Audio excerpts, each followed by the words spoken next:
Wine and Crime contains graphic and explicit content which may not be suitable for some listeners. Listener discretion is advised.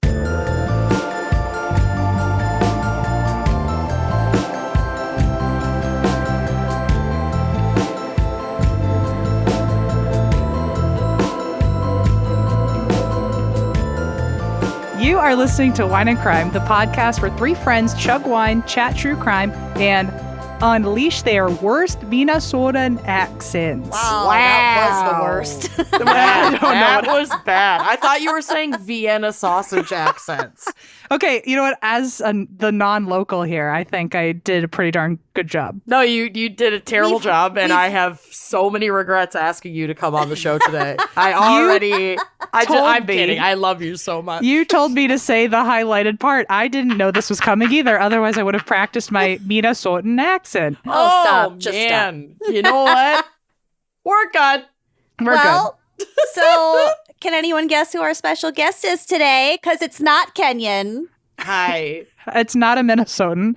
No. It's Em Schulz from And That's Why We Drink. It's me. Let me tell you about my best M. Thank you for having me. I was jealous when Christine got a shot at this, so I'm glad to be here as well. Hey, it's not our fault you were in the hospital. I was in the hospital. We discussed that for a half an hour. Everyone, I hope you feel like your ears were spared because they were. For the last 45 minutes, I caught everyone up on my medical history. It was incredible. But don't worry. I mean, Christine owes us like 1,000 favors for helping everybody when carrying your she show was pregnant. We literally carried her mantle on our tiny weak shoulders. I will say, you guys really, really delivered when it came to Christine's maternity leave. So this is truly the least I could do with Kenyon's maternity leave. We're so glad that you're here. Yes. I'm very glad. Every time I hang out with you guys in person or through the waves of sound, I always have a good time. Good. Well, we're going to have a fucking good time today, too. This is the perfect episode for you to guest on, too. I am so excited. Also, I think this episode comes out on Halloween. I think so. Because Halloween's a Monday. Happy Halloween, everybody. Happy Halloween. Happy Halloween. Do you guys know what you're dressing up as yet? Yes. Are you allowed to publicly say? Sure. Okay. What I am going to make my costume, which if obviously this will have already happened by the time this episode airs, but or not have happened. I'm going to try to do it on Instagram Live so people can see how terrible the process is. But I got a Venus flytrap this year, and I named her Audrey 2, and now I want to go as a Venus flytrap, not as Audrey 2 from Little Shop of Horrors, but as an actual Venus flytrap. Who is Billy going to be the fly? I don't even know if Bill's going to be in town for Halloween, but if he is, that's the best couple's costume ever. And I hadn't even thought of that. Or a praying mantis. Oh, yeah. Yeah, something you can No, he's got to be the fly. You're totally right. Wow. Mm-hmm. Okay, well, I'm going to text him immediately and tell him, cancel your guess plans. What? You're gonna be a fly for Halloween. Or they've got those chocolates. You can get them online. They're fly shaped chocolates, so you can just give yourself a reason to eat chocolate. Oh wait, aren't you a diabetic? Oh. I'm a diabetic, but I am willing to do anything to elevate my costume. And eating fly-shaped and chocolate glucose is fucking perfect. Yeah, I'm going to elevate my costume and my glucose. So this is going to be the best Halloween ever. I can't wait. Perfect. Okay, I'm glad I didn't damage your plans there. No. And Corey wants to go as Bob and Linda from Bob's Burgers. Yes, of course. Because I do love to break into song.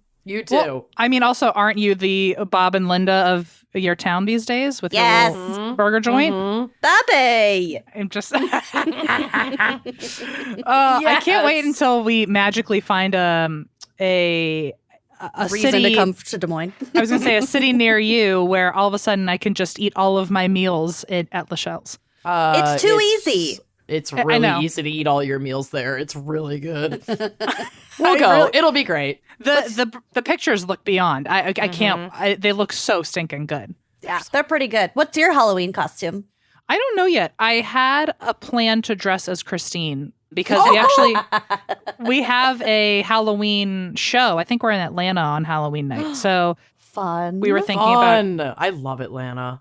we were thinking about dressing up for the show. I think other people have already asked if they can wear costumes to the show. Mm-hmm.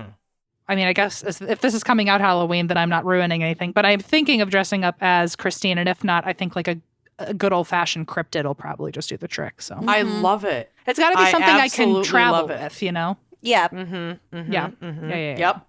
1000%. I love You're this. amazing. I love that. Well, on that note, should we get No. to our topic? Our Yeah, very we special should. fan pick? Yes. So this week's very special fan picker is Crystal Danielle. Hmm. And Crystal has chosen the topic of ghost hunter crimes. Wow. Ugh, So yep. perfect. What a fun fucking topic. Yeah, I had so There- much fun writing my notes. I know. As a previous ghost hunter, I got to tell you, this does feel very on brand for me. So It sure is. I saw this on the calendar and I was like, I'm texting Em right Yep. fucking now. Yep. I'm so honored that I'm your like in-house ghost hunter liaison. It's And true. our clown liaison. Yes. I wear many hats for wine And and our crime. An successful M of all podcaster. trades. Okay, well, that said, should we move to the wine crime pairing? Amanda, Yes. do it. Take it away. Let's do it. So I wanted to read Crystal's email because it's perfect and amazing. And I think Crystal will be especially pumped that for their fan pick, we have invited Em onto Yeah. the show. Something tells me Crystal is a fan of Yeah. your show as well. I hope so. And this also introduces the pairing for today. So it's not just, pumping up Em's ego. It's also practical. So I'm fine without the practicals. I mean, yeah, you're good with both. Do what you need. So Crystal wrote, for my very special fan pick, I have chosen the topic of ghost hunter crimes. This has been inspired by spending my own tween and teen years being obsessed with shows like Ghost Hunters and Ghost Adventures, featuring Em and Christine's nemesis, Zach Bagel Bites. Hey, so Crystal does listen. Okay, got Yep. it. And Crystal my is on current our love- level. Yeah, Crystal loves you. And my current love of watching ghost hunting YouTube channels with both of my partners while we get ready for bed. I introduce your show, so Wine and Crime, not your show, Em. Back Get off. over yourself. Okay, got it. Jesus, keep your Humbling fucking mouth- myself Yeah, over can here. you just relax and stop like screaming about? And that's why we drink. You're not on, and that's why we drink right now. I gotta know my place. Sometimes Yeah. my head is in the clouds sometimes. Lock so. it up. God. Okay. I introduced your show to all of my housemates, and we frequently have listening parties in the car together. My housemate, Sam, is something of a mixologist. So in lieu of a wine pairing, he has crafted a cocktail dedicated to Mr. Zach Bagel Bites himself so we can all have a drunken laugh together. Oh my gosh. Okay. We discussed using Jaeger as a base, but couldn't bring ourselves to do that to Amanda, for Or which anyone. I am very grateful. There are so many people who like Jaeger, and it's problematic. It's do your inner work, guys. That's too much. We'll be drinking right along with you from our living room, not the car, and can't wait to listen to all of the ridiculous things I'm sure you will dig up. So what they have put together for us is the Drunk Ghost Cocktail. Yes. So this is the recipe that they have put together, and I did make it with one very slight change, and adjustment only because of what I had on hand. So I'll tell you what that adjustment is. To make a single Drunk Ghost cocktail, you'll need 2 ounces of coconut rum, so like Malibu, which I always have Malibu on my bar, Lucy. I love it. 1 ounce of vanilla vodka, which I feel like you buy a bottle of Malibu and like it never goes away completely. mine does. Yeah, you just Or love does- but Malibu. do you I just have really like rum and multiples? So like, Cokes. is it like a grocery store where you just always have one stocked in the back to pull out? I mean, She just loves Malibu. I really like Malibu and Captain. I really like high school era rum. I don't know what it is. It's just like a Malibu diet or a Captain diet. It tastes like a vanilla Coke, and it's really good. Honestly, as someone who doesn't drink, I do tell myself that based on the smell, that would be my go-to drink. It's good, and then you just got a little bit of caffeine. I don't know. I'm a fan. It's like either I'm drinking a rum and diet or I'm drinking a gin and tonic. I have very weird taste. We used to drink it with pineapple orange juice. Yeah, and like a little bit of Sprite on top.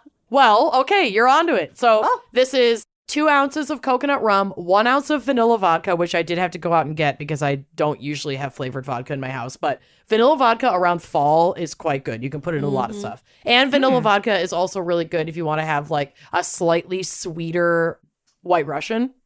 Ooh, it's really tasty. Yum. Okay, so coconut rum, 1 ounce of vanilla vodka, 2 ounces of coconut cream, and about 4 ounces of lemon lime soda like Sprite or 7-Up, but I did it with just lemon lime LaCroix so that I didn't have that extra sugar because, you know, I got that pancreas thing. So you fill a cocktail shaker with ice, you add your rum, your vodka, and your coconut cream. You shake it until the coconut cream is all mixed in with your booze. Then you strain it into a glass. You top it with the lemon lime soda. And I also didn't do this because, again, my pancreas, but they recommend you garnish it with a ghost-shaped marshmallow peep. Oh, I love that. That is adorable, but I did not invest in those either. So that is what I'm drinking today. Is anyone else having any fun kind of beverage? I'm having a fun beverage. What are you having? But it's not alcoholic, obviously. So I'm over here rocking the mocktail. But there's a company that I this really is not like sponsored for you or me, but there is a company that I found on like one of my Instagram ads called Phrazy. It's like crazy with an F.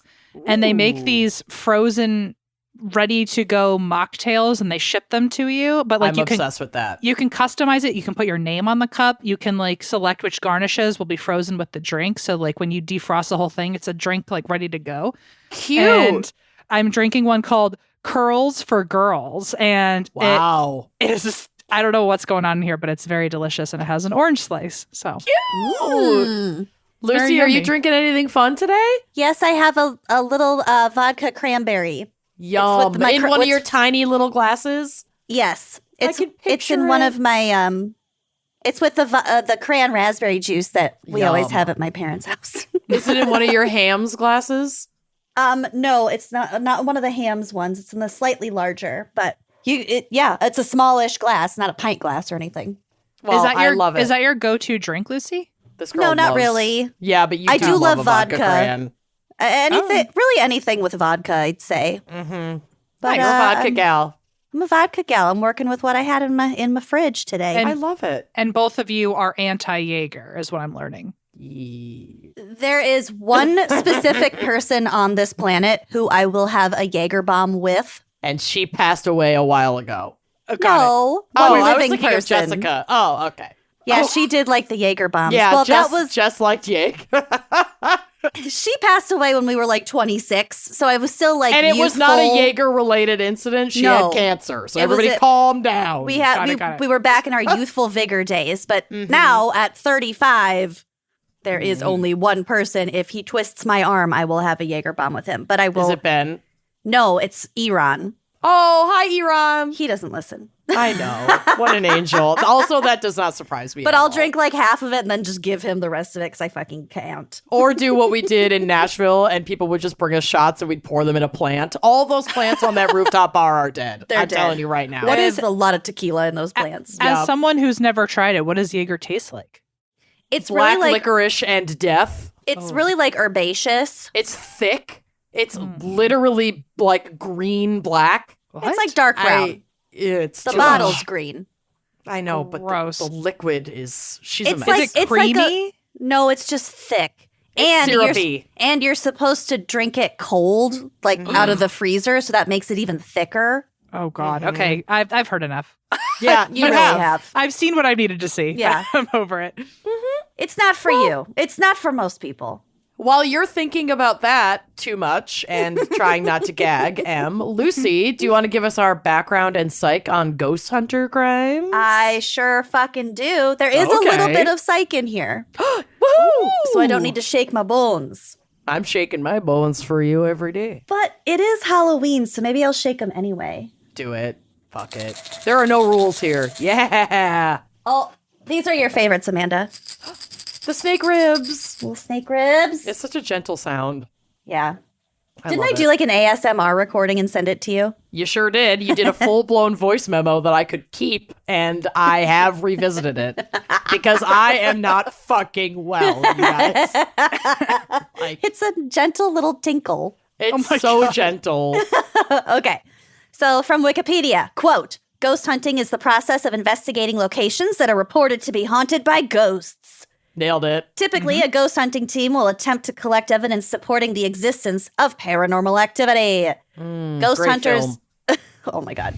Ghost hunters use a variety of electronic devices, including EMF meters. And what does just EMF give us a quick check what's if you that? have it. What does Oh, EMF okay. stand for? Oh, okay. Oh, yeah. Okay, yay. Okay, so EMF stands for electromagnetic field meters. And so I've used K2 meters, which they basically do the same thing. They read the electromagnetic fields. There's also rooks. There's a bunch of different things that more or less do the same purpose. But So check, you have that.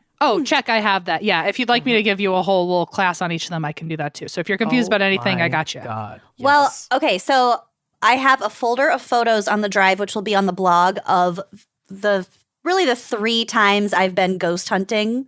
Amanda was with me for one of them in Louisville. We went to the haunted sanatorium, Waveland Hills. Oh, it was so awesome. It was so fucking awesome. So for that ghost tour, we didn't have any like special equipment, but I'd been on another one in Bradenton, Florida, I think, somewhere in Florida. They give you like tools, like these readers. Yeah. So I have pictures of myself with these readers. It was 2 ghost hunter professional ladies and then myself and my sister-in-law. That was it. Fun. That was the whole group. And it was so fucking fun. Bill and I are going to very- New Orleans next week, and I want to do some hunting. Yes. Oh, those it's New Orleans is just the best. No, so Lucy, excited. you look very cute in these little pictures. Look at you. You in your- really do. Thank Oh, you. you look I was so so happy. excited. I was really jazzed. you look jazzed. You look like you're having a great time. Oh, actually, well, when I was a ghost hunter, I used to also run ghost tours, and we were one of the ghost tours that gave you equipment to investigate. yeah. So Yeah, that's how they should all be. it's once you have a tour like that, you never want to go on another one. Ghost hunters can also use digital thermometers, which will get to the cold spots. Both handheld and static digital video cameras, including thermographic and night vision cameras, night vision goggles, as well as digital audio recorders to get like the spooky EVPs. The You noises, you got the groans. gogs. You got the goggles. I Night vish. I don't have goggles, Night but fish gogs. I have Night fish gogs. You got some I- sick gogs. I don't have any gogs, but I do have basically a whole crate of infrared or night vision cameras. So yeah, Woo-hoo-hoo-hoo. so they do it for you, so you don't have to wear the gogs. Oh Ooh. my God, this is so Yeah. exciting. So other more traditional techniques are also used, such as conducting interviews and researching the history of allegedly haunted sites. People use dowsing rods. I don't know if that is so much for ghosts as it is It for can like be. water. it is. It can Okay. be. Okay. Definitely can be. Ghost hunters may also refer to themselves as paranormal investigators. So I think I know the answer to this question, but does everyone here believe in ghosts? Yes. Absolutely. Okay, I fucking do too, even though their existence has never been scientifically proven, but it's been personally proven over and over. Whatever. Fucking gravity is just a theory, y'all. So come on. No, ghosts are. I actually had a tough conversation with my girlfriend this weekend where she made it very clear she is uncertain of if ghosts exist. No, And leave her. I really Oh my God, actually don't. We love Allison. it was the closest I think I've came. I like had to, I Oh had my to, God. I had to take a couple minutes. I was like, wait a minute, what have I I gotta been go for a doing? walk. What have I been doing? I was like, is my entire career a sham to you? Like, Oh, wow. You know, I'm going to visit my mom this weekend. the bags are packed. I knew this day would come. Yeah. I just, yeah, duh. Fucking duh. Fucking duh. This to me, this is like UFOs. Fucking duh. Yeah. Do you Yes. know Yes. how big the universe is? Right. Do you think you're special? Because you're not. Thank you. Ugh. I mean, could go I on all am, day. but yes, I get what you're saying. No, I'm totally backing you. And anyone who disagrees, they have every freedom to be wrong. That's totally fine. This is America. You can be wrong all you want. You can do whatever you want, including be absolutely unequivocally fucking wrong. I feel like you could prove ghosts before you can prove like God. Gravity. So thank you. Whatever.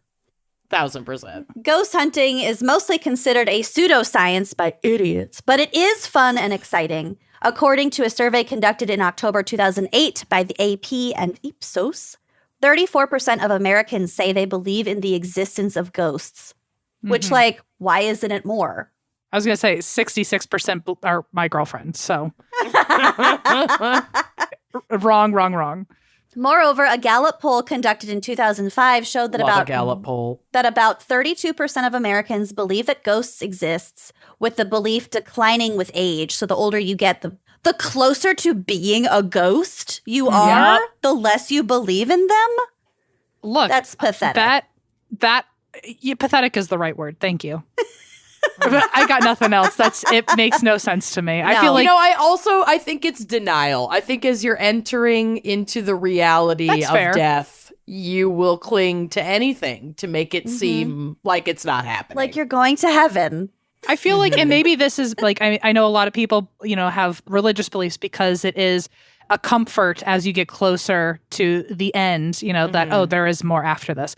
I feel like I'm the same way, but only in the concept of ghosts and the afterlife. Yeah. I'm just like, as I get older, I'm gonna haunt you. It's like, fine. I'm stoked to I can wait, but like I'm also stoked to know that I will be the coolest ghost out there. At least I really will. I think it's more comforting to believe in ghosts than I think so too. Yeah, I don't know. I'm with you. The poll also mentioned that more people believe in haunted houses than any other of the paranormal items tested, with 34% of Americans, 28% of Canadians, and 40% of Britons believing in haunted houses. I love it. I can get behind. I do wish the numbers were higher, though. Well, what do you think a haunted house is if you don't believe in ghosts, really? Right. Yeah. Right. Doesn't make bad any sense. Plumbing? Okay. Yeah, just bad juju? I don't know. Yeah. Did you know that there was an actual $1 million prize for anyone who could produce evidence of supernatural or paranormal abilities under agreed-upon scientific testing criteria? I feel like that's unfair because I feel like if you have to do it under scientific testing, I just feel like it's not that fair because I feel like you're expecting something at random. You can't control something to happen that's usually at random. There's no back and forth texting agreement with your local ghost of so you're going to be here at this time, right? And you're going to scare these people under these specific conditions, right? Well, and also this is stuff that we do not have a full-blown understanding of. And so we're already trying to capture it with the rudimentary ability of the science we have available now. Yeah. So who is to say what scientific testing criteria is legitimate in a non-science that is in and of itself a weird ethereal, I don't know. It makes sense. Just give me the $1 million, okay? Well, okay. So this was first proposed in 1964 by a Canadian skeptic named James Randi. Okay, so around the same time, they were living with dolphins and jacking them off to try to teach them how to talk and giving everybody LSD. So it was the 60s. It was literally the fucking Wild West. The 60s were so crazy. But he started it with just $1,000 and then other people kept backing him. So he's a scientific skeptic, but he also his life's work was to be a skeptic when it comes to paranormal shit, when it comes to science, when it comes to anything. And I do think that skepticism is just as important for anything. Yes, absolutely. As it is in trying to prove it. So I thought it was kind of cool. And I sort of got the impression that he wanted someone to prove that it was real. Totally. I fucking do.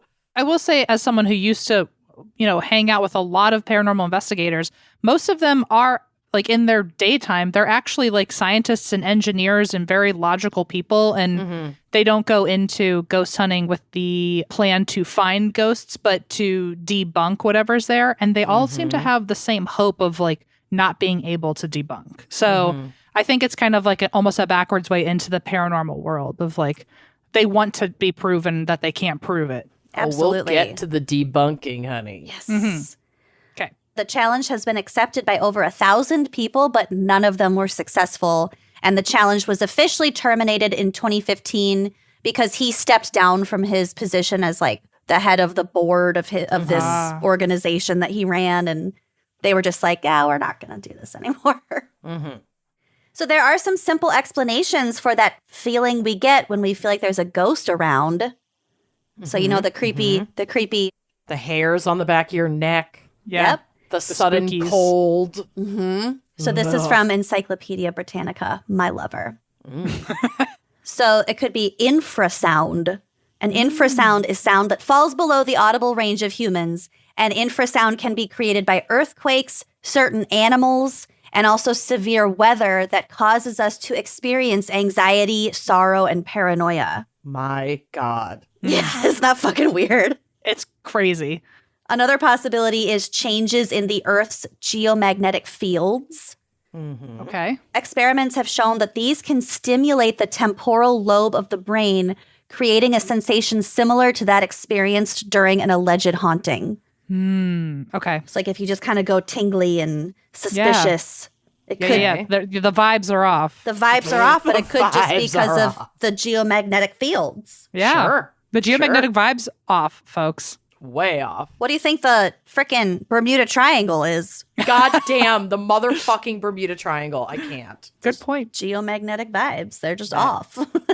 That bitch. That bitch. And other causes of supposed paranormal activity had turned out to be nothing more supernatural than accidentally ingesting ergot, which is a fungal precursor of LSD. So when we talked about the Salem witch trials and how everyone was like fucking hallucinating, it's because all of Jacked their on ergot. grains, all their grains were like infested by this mold. Oh, yeah, that's right. That's like I that's gotta like listen to your show more often. I don't know. Yeah, you do. I'm like, hey, God, that sounds amazing. yeah. Google. Yeah, we did. We talked about that in our Salem witch trials.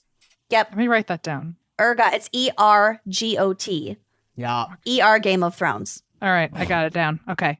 It could also be like carbon monoxide poisoning if you get those tingly feels, if That's the vibes fair. are off. So like That's fair. maybe open a window and like leave the house and call the fire department. Yeah, it's like at the very least, sleep with the window open. You know? Yes. Whether it's a ghost or carbon monoxide. Yes. Let it exactly. out. Exactly. So the history of ghost hunting as its own discipline goes back to I put 90th century. I don't think that's right. 19th. Wow, that's far Yeah. off. Yeah. I don't think we're quite there. the 90th century. I don't know. I haven't left my house in a while. I don't know what's going on out there. It has felt like about 70 centuries have passed since the quarantine began. This is Approximately accurate. 70 centuries. Okay, discipline goes back to the 19th century when organizations like the Society for Psychical Research. Mm-hmm. That's The hard SPR. to say. Yeah, sure, yeah. Yeah. I'm in it. That's why. Oh, There you go. It's based in London, right? It is, yes. Oh my gosh, it looks really cool. Cool. It's flex. very fun. And There's I know how to say this because I'm in it. So I joined just so I could sound really cool in this exact moment. you do sound fucking awesome. It worked. This is You're Thank a you. literal expert for this topic. Way to You're show a us up. hero. You are a hero. So these societies started cropping up to examine paranormal activity as like a little bit more of a scientific study. Mhm. Like it wasn't just so much like folklore, wives' tales, scary stories. It was like, no, we should probably start researching like psychics and what's that plasma? Ectoplasm. Yeah.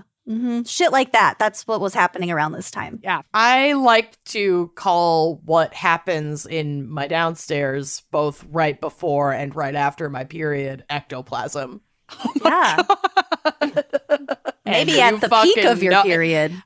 If you know, you know. I know. I'll be only using that reference from now on. Thank you. Funny I'm you in should mention ectoplasm it. stage. That is what the SPR researches. That's true. Vaginal ectoplasm. Yes.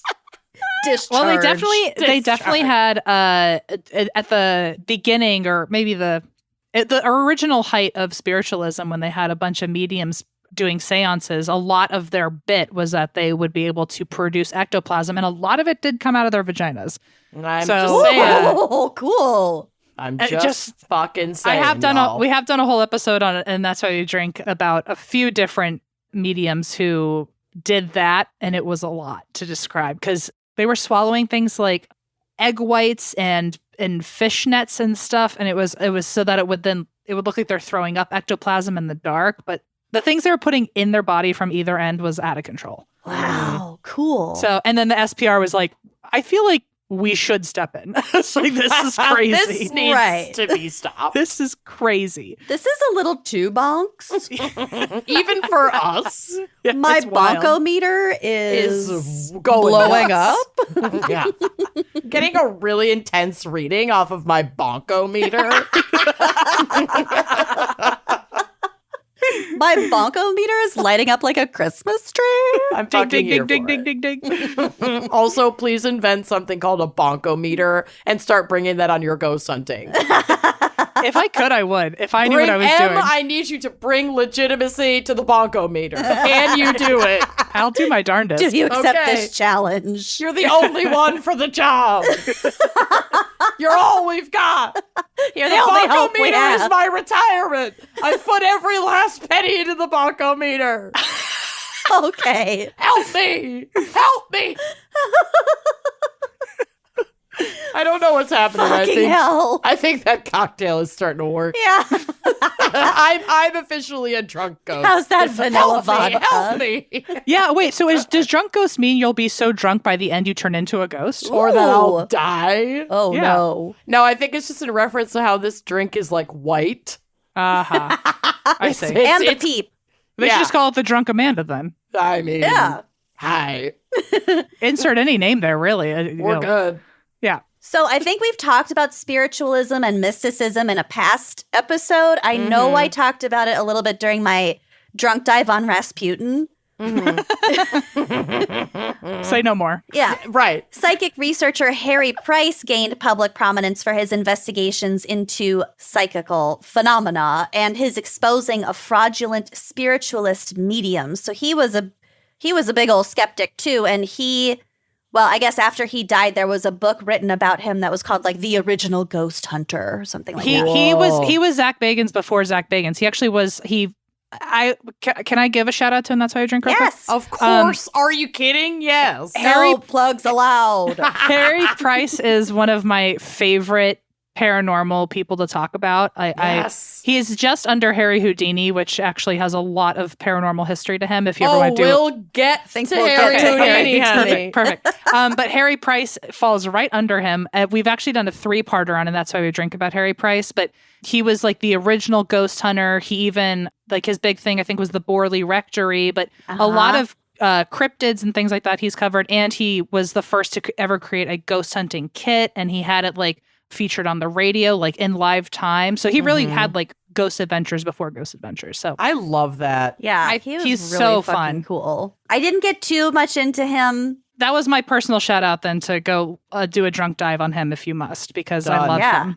Yeah. Okay. Or just go and listen to your show. Or go, yeah, hey, you can certainly plug my show if you'd like. I looked it up. It is episodes 172 to 174. So Amazing. Yes. What are your ectoplasms? my ectoplasms. Oh, that's a great question. The episodes. I didn't finish my sentence, really. I knew where you were going. Where with are it. your ectoplasms? I did have to think about it for a second. I was like, where are we going? Let me see. I am unsure about that one. Okay. I wish I could tell you, but I can't. I'll look it up. We'll figure it out. Yeah. So he exposed fraudulent spiritualist mediums, and he went all over the world just doing all sorts of cool shit. Mm-hmm. And to honor the fan picker's request to not discuss the Warrens, I Fuck will 'em. not be discussing the Warrens right now. Fuck Fair 'em. enough. Fair Ghost enough. hunting gained popularity again in the early 2000s with reality shows like Ghost Hunters and Ghost Adventures, aka our fan pickers' favorites. Mm-hmm. ghost tourism is actually quite beneficial in raising money to restore historic properties and to garner interest in preservation. So I think as long as you're respectful about your activities, there is nothing wrong with going to these places, giving them your money, helping them stay open, and learning more about history. Well, and like in New Orleans, you can't just, unless you're visiting the site of a loved one, you can't just go into the cemeteries because like they are being very specifically preserved. Folks are not buried. New Orleans is below sea level, so folks are like encapsulated above ground, not underground, and there's like so much vandalism. And given the weather there, they need to like really maintain and preserve those spaces. I don't know. I think that there's something really fucking cool about that. I think so too. And I do appreciate that there are a lot of haunted locations just everywhere, that one of the main reasons that they lean into their haunted history is so that people will hopefully learn more or appreciate more their preservation societies. So it's almost put on to, it's almost, I don't want to say fully that it's like these companies need the ghost tours or need the ghost stories, but it certainly helps them fundraise to be able to keep preserving the place. So it almost becomes this cyclical relationship. Totally. Yeah.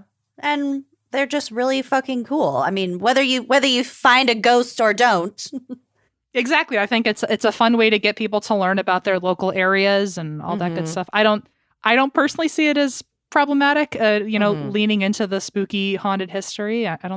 I think it's all a good time for everyone. So I think so too. Well, going back to my ghost hunting pictures that I have, which will be on the blog, some of these are from the Stanley Hotel in Estes Park. So that's where Stephen King stayed and got his idea for The Shining. And that is a creepy fucking hotel. It is gorgeous. I loved everything about it. And then on this ghost tour, we got to go down into the basement, like where the old kitchen used to be, and there was a ghost that haunts it who was like the hotel baker for a long time, but he was like a real pervert. So you could tell he was around. Making dirty cakes. If you like smelled baked goods, you know that he's like around, but also like on these ghost tours, he'd like play with women's hair and like touch their butts and things like that. We can't escape that even from fucking ghosts. Sure it's can't. Like the only time I never want to smell pastries. I don't want to be felt up. This fucking perv ghost is ruining baked goods for me. I don't think so. Well, no. I was a bit into it because this one picture is me taunting him with my hair. I was waving my hair around trying to get him to grab it, and you didn't. Lucy's a real pastry perv. It's a real pastry perv. And then some of these other pictures. So there's a sanatorium in Louisville.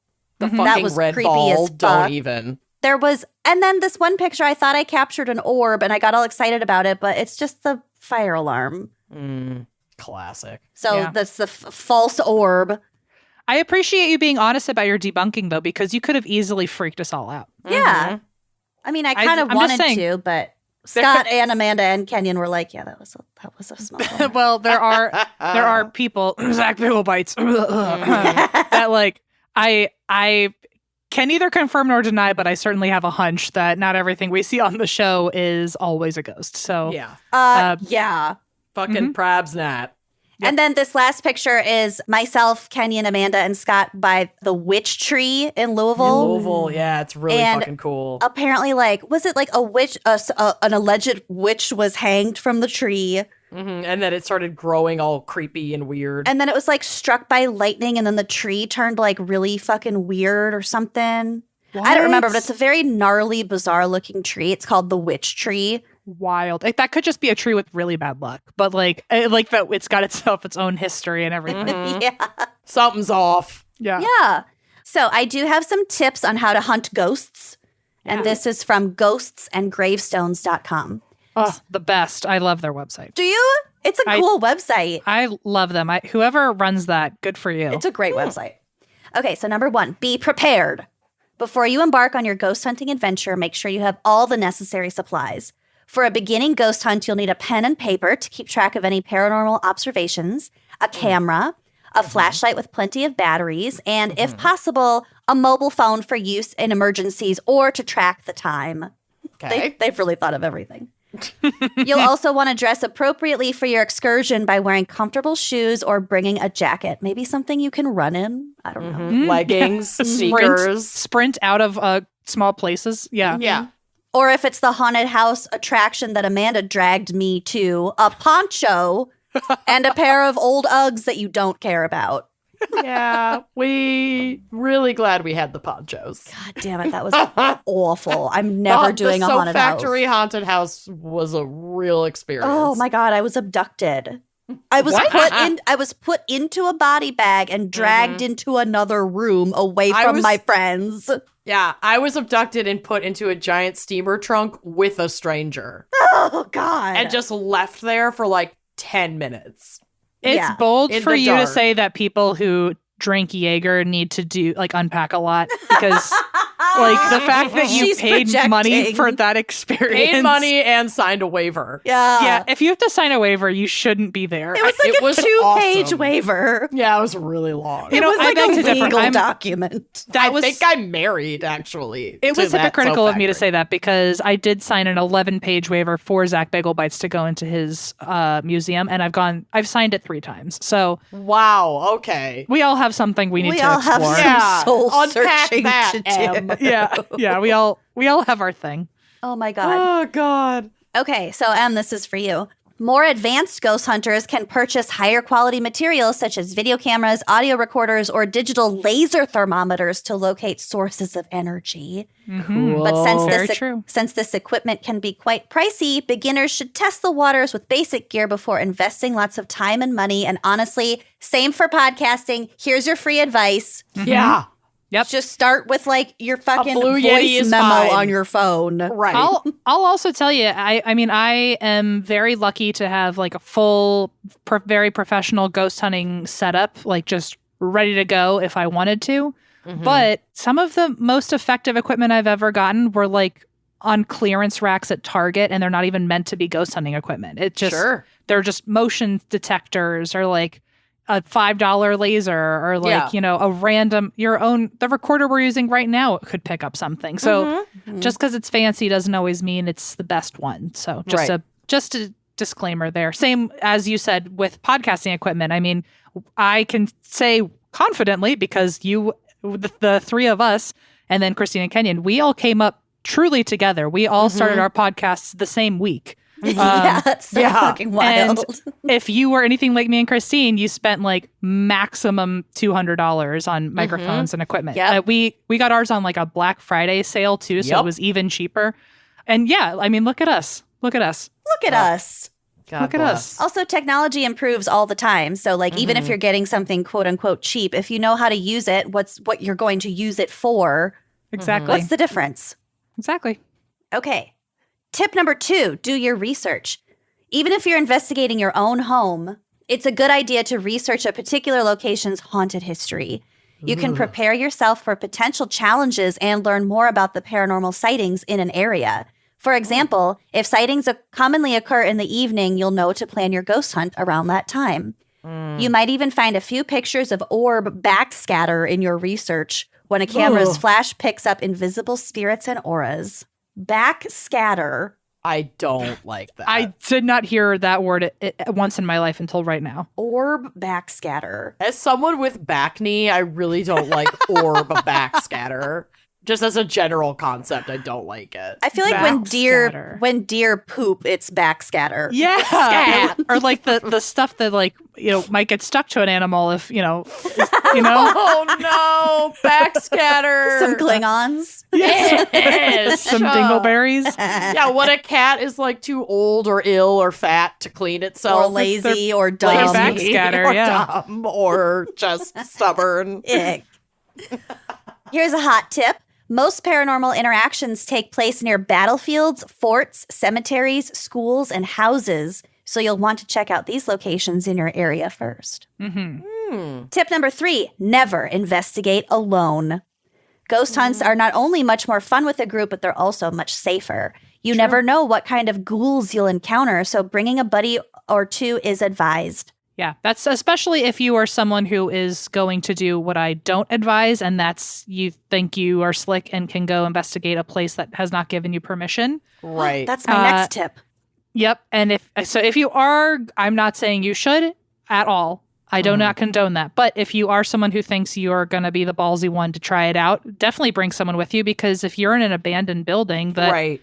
There's so many dangerous. You fall could and break your leg. You could, and like no one's going to find you. So, I mean, anyway. Minneapolis has and I'm sure a lot of cities have a culture like this, but Minneapolis has a big sewer and abandoned building exploration culture here. Interesting. Okay. It's a big thing. There are a lot of anonymous YouTube creators who go into these old grain silos, or we had the Wabasha caves, and there are closed. There's a bunch of old caves and tunnels and all kinds of shit around the city, and people love to get into those spots. Fucking catacombs under the city. Right. But also people have died a lot going into the old grain elevators and grain silos around the city. It's not safe. Well, also think about if you think you're slick enough to get in there, other people are slick enough to think they can get in there, and someone could hurt you. There could be someone waiting for people like you to be all alone and think you're exploring. And I mean, it's just a fear that you should definitely be aware of. Yeah. Be fucking safe. Plus, if it's at night and you're not familiar with the terrain, just don't ever go by yourself. Yep. Yeah. And then plus, if you spot some frightening phantoms, you'll be able to prove you're not crazy, since all your friends will have seen them as well. Oh, There you go. that's a lovely notion. Yeah. Okay, number 4, as Em already covered, always ask permission. If you're investigating property that isn't your own, you must ask for permission. It's often best to have the property owner give written consent to avoid any legal troubles due to trespassing. If a property owner doesn't want you to ghost hunt in a particular area, there's probably a good reason for it. To be on the safe side, don't forget your personal ID if you need any identification at any point during your adventure. I can't. I'm a ghost. Are you part of it? Have ID. Are you part of this? When we went to the sanatorium in Louisville, Kenyon was driving, which was mistake number 1. That bitch should not drive. And it's dark and it's kind of rainy, and we pull up to what we assume to be the entrance. There's a long, curvy drive up onto the hill where this sanatorium is. Picture a haunted sanatorium, and that is exactly what it is. A winding drive through the woods up to the top of this hill. But we get to the entrance of the driveway, and there's a man very clearly working there with a high-vis poncho, a flashlight. in a poncho. He's right next to the sign that says the haunted you house. Are at the haunted house. And Kenyon was so freaked out that she wouldn't roll down the window to he's coming to speak give with us him. Instructions on where to park. She like, cracked are the you window. part of it? And then rolled the window back up. She cracked the window a centimeter, screamed, "Are you part of this?" And then rolled the window back up and started to drive away as he was talking to us. We were like, "Stop. He works here. We need to know what information he's giving us."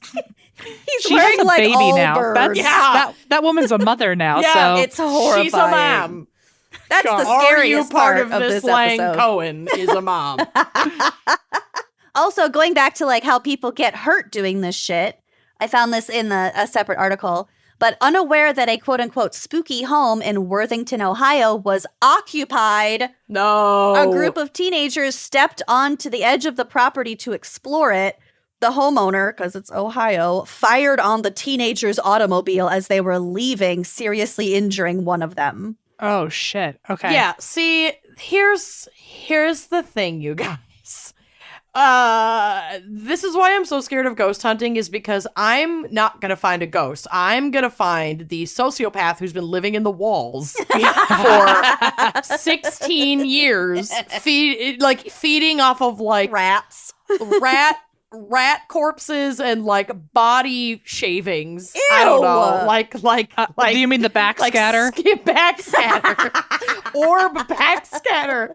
Surviving off of backscatter. That fucking guy is gonna be who pops out and murders me. So. I do think because I am definitely scared of ghosts, but I also was raised by a single helicopter Jewish woman. And so I am prepared that at any moment I will break all 4 of my limbs and just never be found again. And it will be at the hands of someone who has waited their whole lives to kill specifically me. Yeah. So Correct. I do understand where you're coming from because I don't know which to be more scared of at all moments. So at any moment I will collapse and just simply never be able to get back up. So and then I'll be and then she'll never be able to find me. I mean, she's a woman who would send out choppers in 5 minutes if I don't call her back. So that's a good mom right there. It's a good mom, but also she has definitely taught me to be afraid of it all.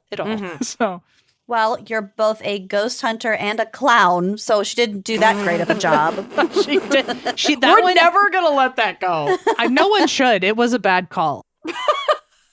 I remember when I told her I was going to be a clown, and I remember watching her wince like immediately. She was like, I remember watching her disappointment just when I came out to my mom as a clown. There's nothing worse than no kid of mine, get out of my house.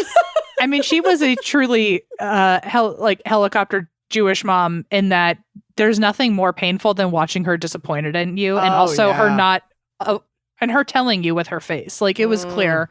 So I retired early. It was not a good call. I don't know why she let me make that call. I was like fucking 13. So well, how are you going to tell sweet 13-year-old Em Schulz that baby can't be a clown? Like no one can. They couldn't hurt you like that. To be fair, let me throw this PSA out there again. I never wanted to be a clown. I was told you were forced into it. I was told I had to join a sports team, and then I said I'd rather be a clown.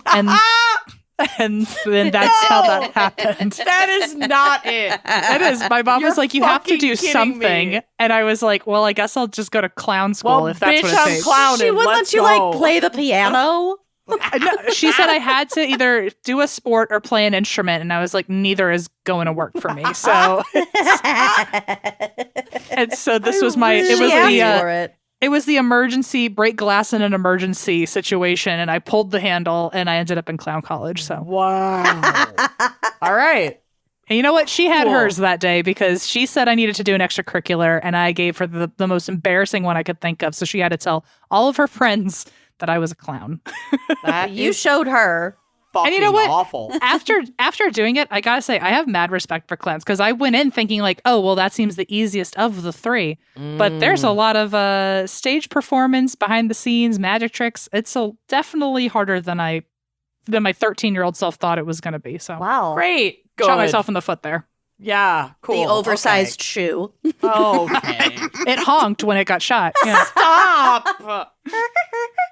Oh my God. What was that? You did not just mouth honk that Did perfectly. You find my nose? No, that came out of my mouth. Holy shit. I have great pitch, you guys. That was incredible. Really do. Okay, last tip, be safe and cautious, blah, blah, blah. Okay. Things you might experience during a ghost hunt include cold spots. So you got to bring that digital thermometer. Cold sores. And orbs. Backscatter.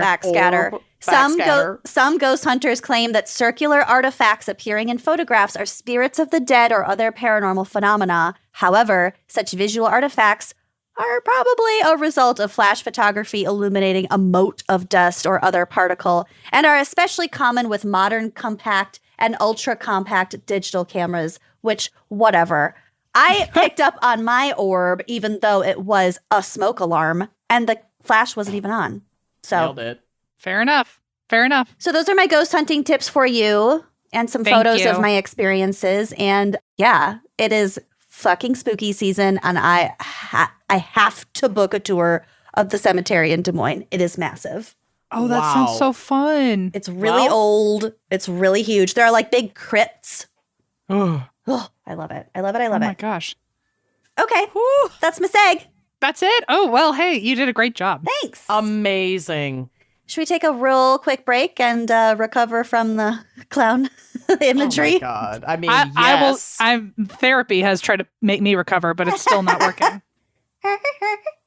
Oh, God. All right, I was let's hear a drinking word water. about fucking sponsors. Jesus. All right, we'll be right back. If you know me personally, you know that I absolutely hate wearing high heels. I hate being uncomfortable just in general. And that goes from my tops to my leggings to my shoes. And that is why I really, really prioritize my wearing of Rothy's shoes. For versatile shoes that are stylish and still extraordinarily comfortable, you gotta shop Rothy's. Their signature seamless knit designs look and feel great right out of the box. There is no break-in period. It's like you just found your favorite shoes again as soon as they come in the mail. And they've just launched 2 brand new sneaker styles with extraordinary comfort for all-day wear. Plus, transitioning to a new fall look is super easy with Rothy's shoes for all people, women, men, everybody in between and outside. With styles you can wear season after season because they're 100% machine washable. Yeah. It's a no-brainer to check out Rothy's and get yourself a pair. These shoes are miraculous. Like, Rothy's is known for the point and the flat. I have both. I also have the loafer, and I have sandals, and I have the sneaker, the Chelsea boot. And my next on my list is to get the sneaker because they also make these ultra comfortable sneakers, including a brand new RS02 sneaker and City slip-on sneaker. They're so cute. I am here for the City slip-on. I don't want to bend over to put on my shoes, baby. Okay?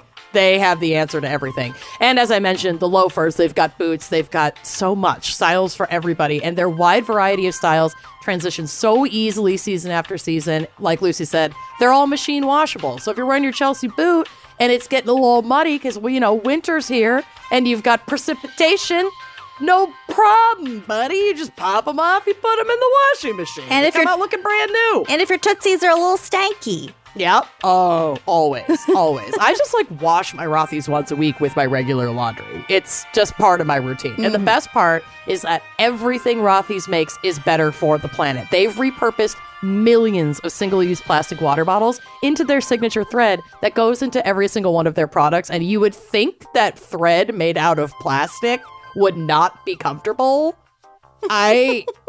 I don't know how to explain it. I beg to differ. I beg to differ. They are so amazing. I'm obsessed. And if you don't feel like sneakers are your jam, give these ones a try. These are so comfortable and they're super style conscious. The sneakers are a great casual replacement for your everyday flat. They are absolutely amazing. And you can get these classic styles that are sustainably made with the recycled single-use plastic bottles. Or if you like a luxe slip-on or a laid-back lace-up, either way, you're going to feel extraordinarily comfortable with each step and know that they are built to last you forever.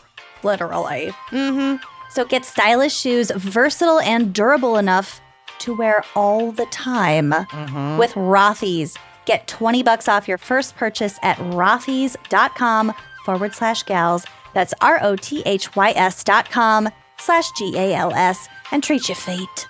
Treat them. It is so important to prioritize your mental health and wellness every single day because when you work on yourself, you'll start to see and feel positive changes in all areas of your life. It's like that ripple effect, that drop in the pond. And the long-term effects of therapy can give you the tools to deal with challenges as they arise and strengthen your relationships, give you a more optimistic outlook on life. Just put those tools in your tool belt to deal with, the stuff that life throws at you. And there is no better time to invest in yourself than right now with Talkspace. Honestly, yesterday. You got to give this a try. So getting started is the most important part. There is no need to wait until something goes wrong in your life to work with a therapist. So sometimes you just maybe need a little validation, maybe just a little nudge in the right direction. It's not somebody that you go to for big, important advice the once in a while that these big questions come up. It's an extraordinarily helpful everyday tool to have. Of course, Talkspace is also there to help with any specific challenges you might be facing. It's the #1 online therapy platform with thousands of licensed therapists trained in over 40 specialties, including anxiety, depression, relationships, and so much more, right? Your therapist can help you set and achieve your goals. Talkspace is mental health care that meets you wherever you are. It is a therapist in your pocket. It literally is. It It's is amazing. millennial approved. It simplifies taking care of your therapy and psychiatry needs because it eliminates the need to commute to appointments, to drive past that McDonald's, to put on pants, to wait in a waiting room. Oh, Can't do it. sometimes it's just too much. Maybe you have a job, you don't want to miss time at work. Or like line up childcare in order to attend your sessions. Yeah. Plus, instead of waiting for an appointment, which is crucial in many cases, you can send text messages to your therapist to let them know the issues you're facing in real time. This is mental health care made super duper easy.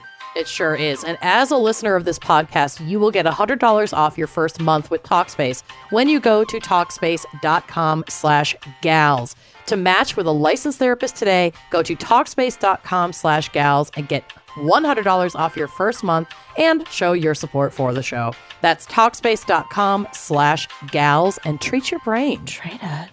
Do you want to take it away covering Kenyon's case this week? I really came in hot with the cheesecloth vagina hands. Which we are not even going to revisit in the Okay. episode. Okay, perfect. Leave it. Let them wonder. It never comes back up again. Let him wonder what I was talking about. Em just really wanted to talk about the cheesecloth ghost coming out of your vagina. I stand by that. I did want to talk about it. You did. Okay. Yep. I'm very excited because you did find a perfect balance. It is crimey and spooky all at the same time. I would say Crystal found a perfect balance.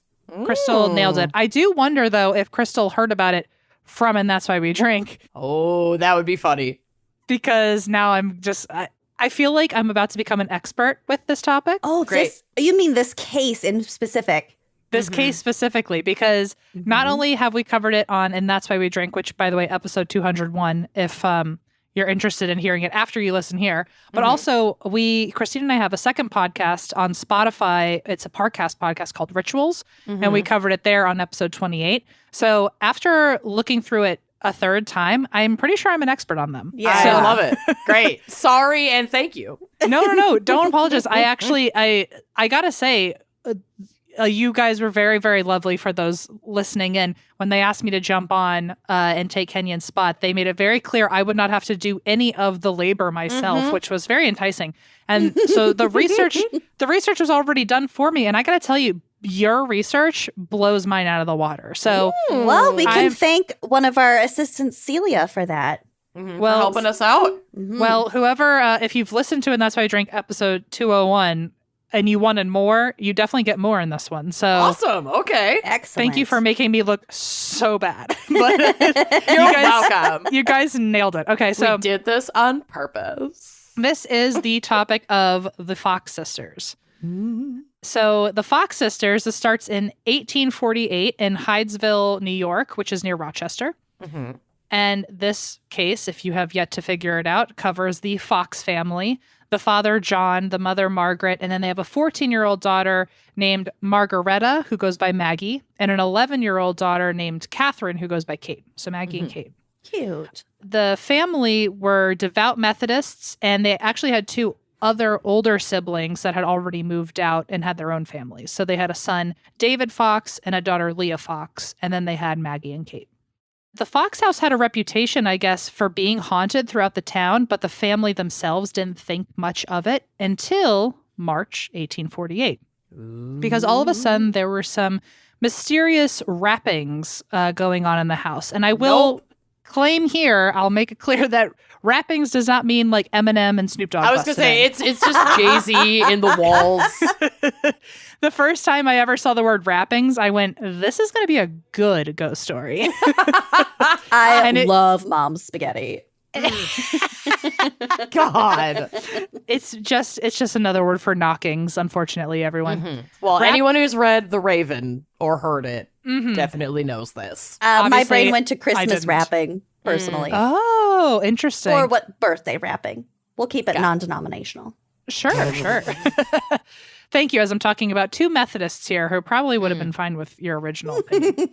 Okay, so it was two parents, four siblings, and the two older ones have already moved out. And then the two younger ones are our main characters, Maggie and Kate. So Fox, the house had a reputation for being haunted, and then March 1848 comes around where we get our first series of rappings. And the rappings varied in volume and tone. Sometimes they were really soft taps, and sometimes they were so loud that you thought furniture was moving around upstairs. Ooh. Hate that. Thank you. Okay. It was especially bad whenever the family was sleeping because they were regularly getting woken up in the middle of the night to sounds that were, loud enough to wake up the whole family. So, I'm also regularly awoken in the middle of the night to sounds. They're just all coming out of my fiance's ass. There's a ghost in his ass. I wake up. She is loud. I wake up a lot to Allison sleep talking, and it's always the eeriest shit. Oh. And it's like she has the nerve to tell me she doesn't believe in ghosts, but she does say things as if she's possessed by a demon. The nerve. She'll sometimes just like rise up, almost as if she has 100% use of her ab muscles and her core muscle. She will just sit up like the Exorcist girl in bed, just rise up with no effort, turn and look at me, and then go, "Can you tell them over there to be quiet?" And she's pointing at the closet. Oh my and I'm God. like, No. And I'm like, what the? Or she'll say like, Go the people stay at your mother's this weekend. You really need to. And then there's another time where she woke up in the middle of the night and looked directly next to me and said, "There's a person standing right there and they don't like you." And I went, No. I went, "You have to be fucking kidding me to then wake up and say, I don't believe in ghosts. Fuck you." Like, are you kidding me? That is absurd. I was like, that's so rude. It's so rude. It's like when I had my favorite psychic over to my house for an interview. And I live in a really old house. And I was like, "So while you're here, do you want to like tell me what I need to know about the house?" And he goes, No. "There's a lot of fear coming from the basement." Oh, I was like, "Cool, I'm never doing laundry again. Thanks." Oh, simply forget it.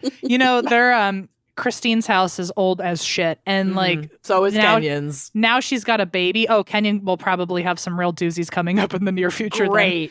But that baby really loves to stare out into the distance and just oh no. like we make a joke a lot that like Leona didn't think anything was funny for a long time, but was best friends with the ceiling. Like she thought the ceiling was so cute and funny and great. No. But like I just imagine a bunch of like shadow people that I can't see crawling on the ceiling. Like like in Hereditary when the mom just like scuttles across the ceiling. No. Yeah, Leona loves the ceiling and nothing else. So I'm wondering if something lives in the ceiling. Thank you. Babies are fucking freaks.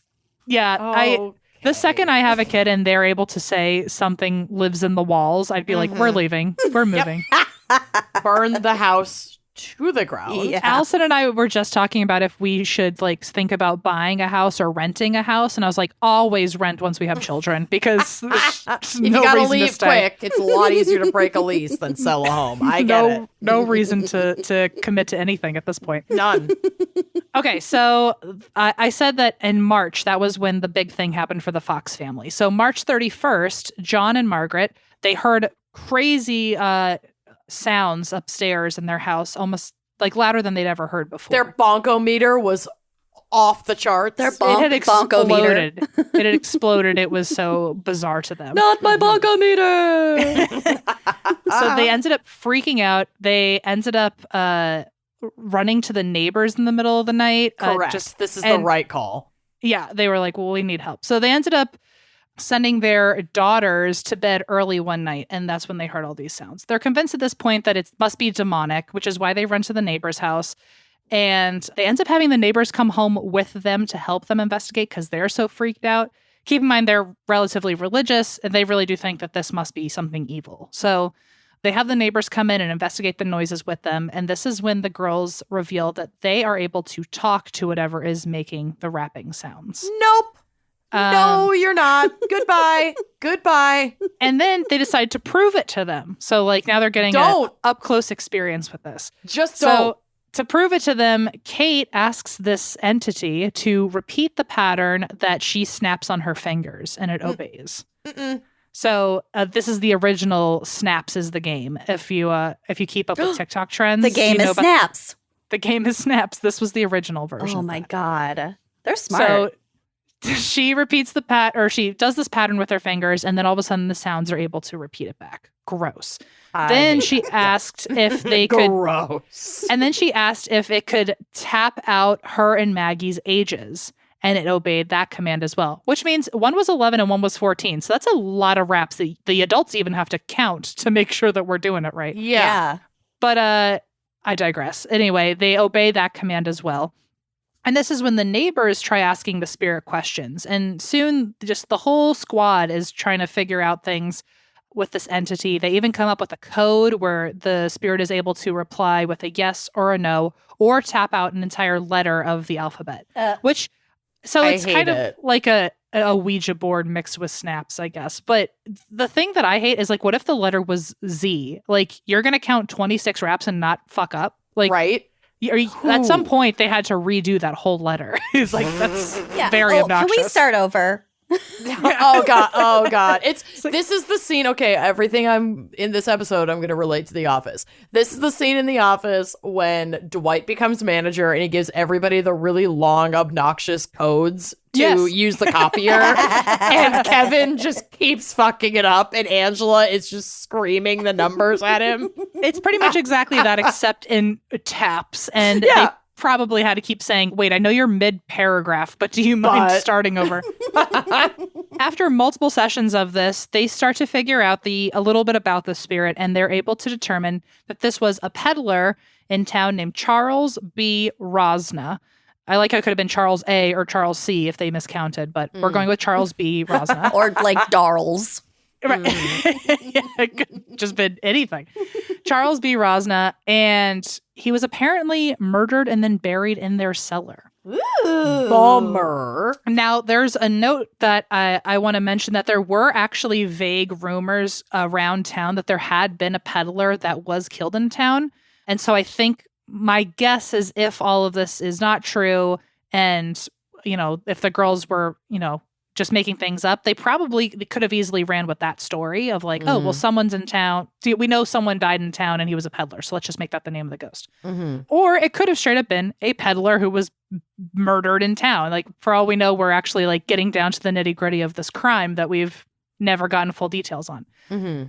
So the bottom line is, after this night, we figure out that it's probably this Charles guy, if it's any spirit at all. And Kate and Maggie start calling this spirit Mr. Splitfoot, which is apparently a nickname for the devil. No. Hooves. Yeah, like Splitfoot. No. First of all, it's a little fucked up to me that they literally just made him spell for like hours what his real name is. Just to give him a fucking nickname. A really goddamn creepy one. Think of how long it took. If you think of if A equals 1 and B equals 2, think of how long it took to fucking spell Charles B. Rosna. And they go 6 days. Okay, Mr. Splitfoot. It's like, what the fuck? God, I'd be pissed. Also, I feel like Mr. Splitfoot and Mr. Backspatter probably are friends. I just got chills. I just had to write down Mr. Splitfoot so I remember it. No, don't write that down. So since this being felt, at least it didn't feel safe, or it at least confused them. So I think the Fox parents equated this to being demonic, especially if their children are now calling it Mr. Splitfoot. The Fox parents straight up moved in with the neighbors. They were like, I don't need this. I so fucking respect that. I respect probably that would have done the same thing.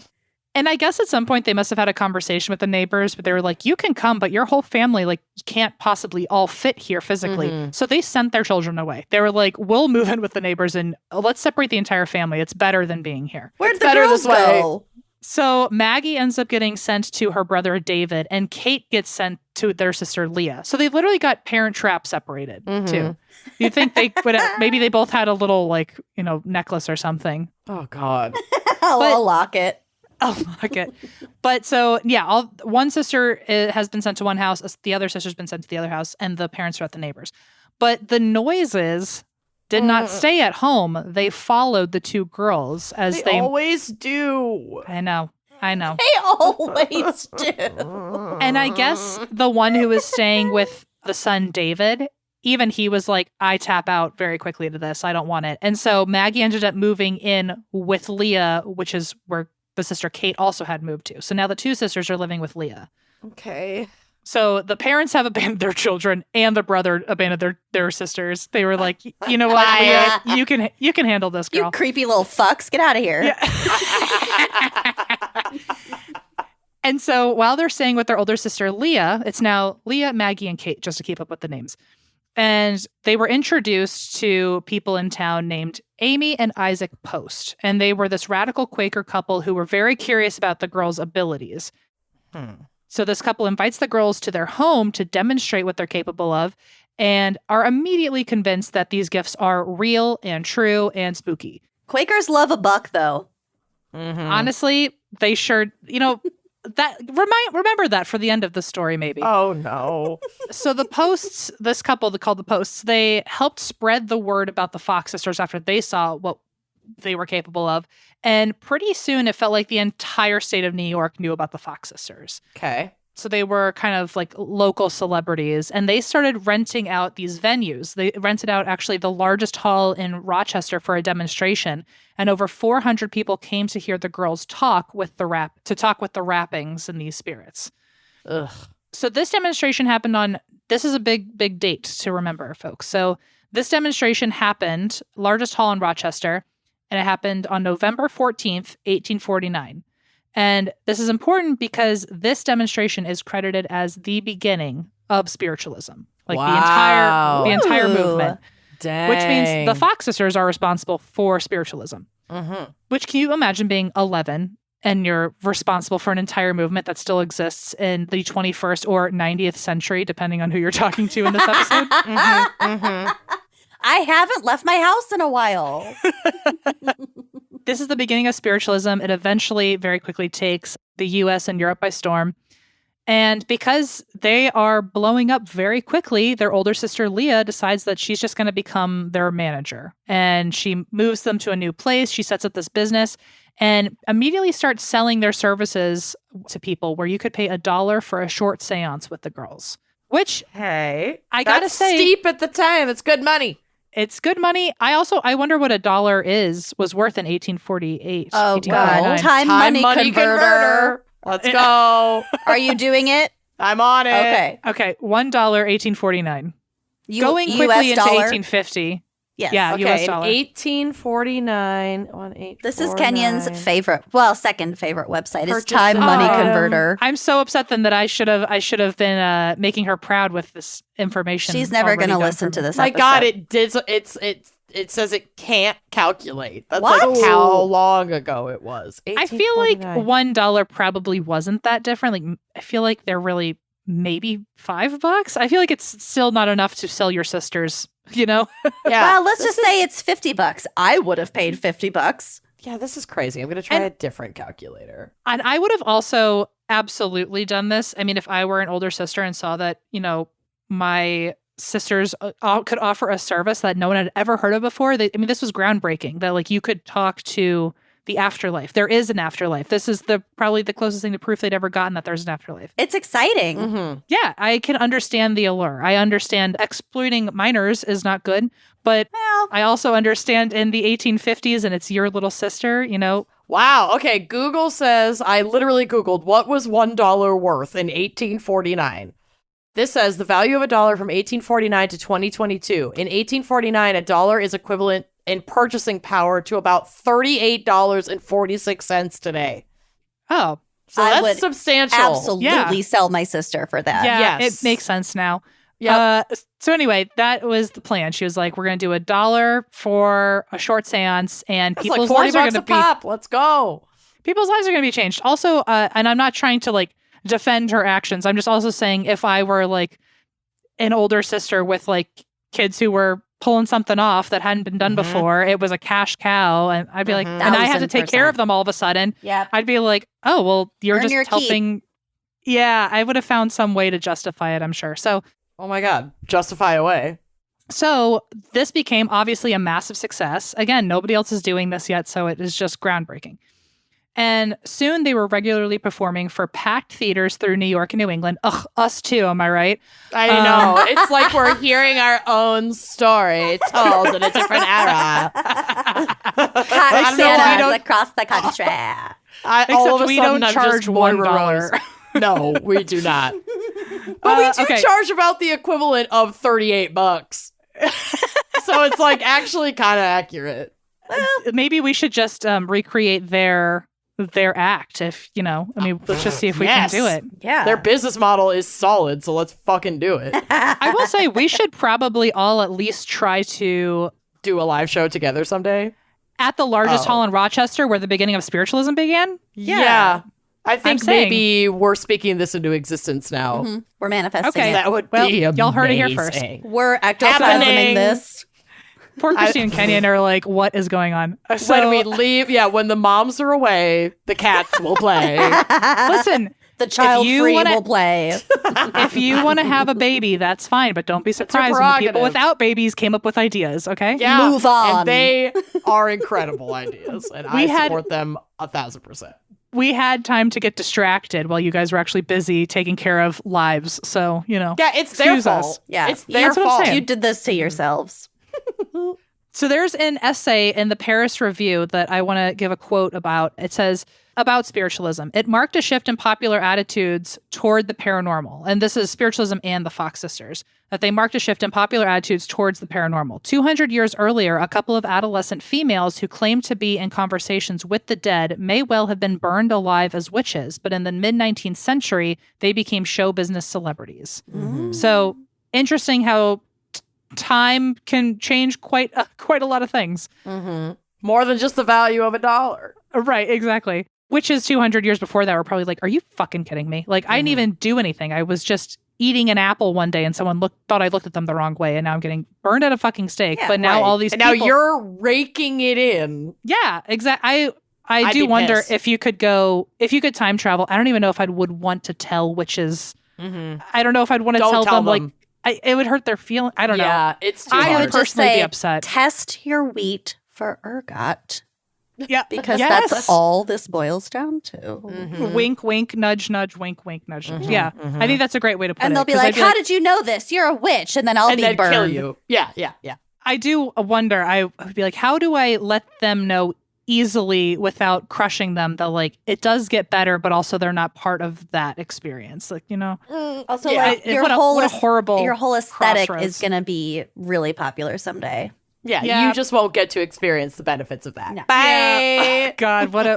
God, it's such a crossroads that I'll never be in, but also like mentally torment myself about. It keeps you up about. at night, yeah. It does. I'm like, if I could go back, would I even do anything about it?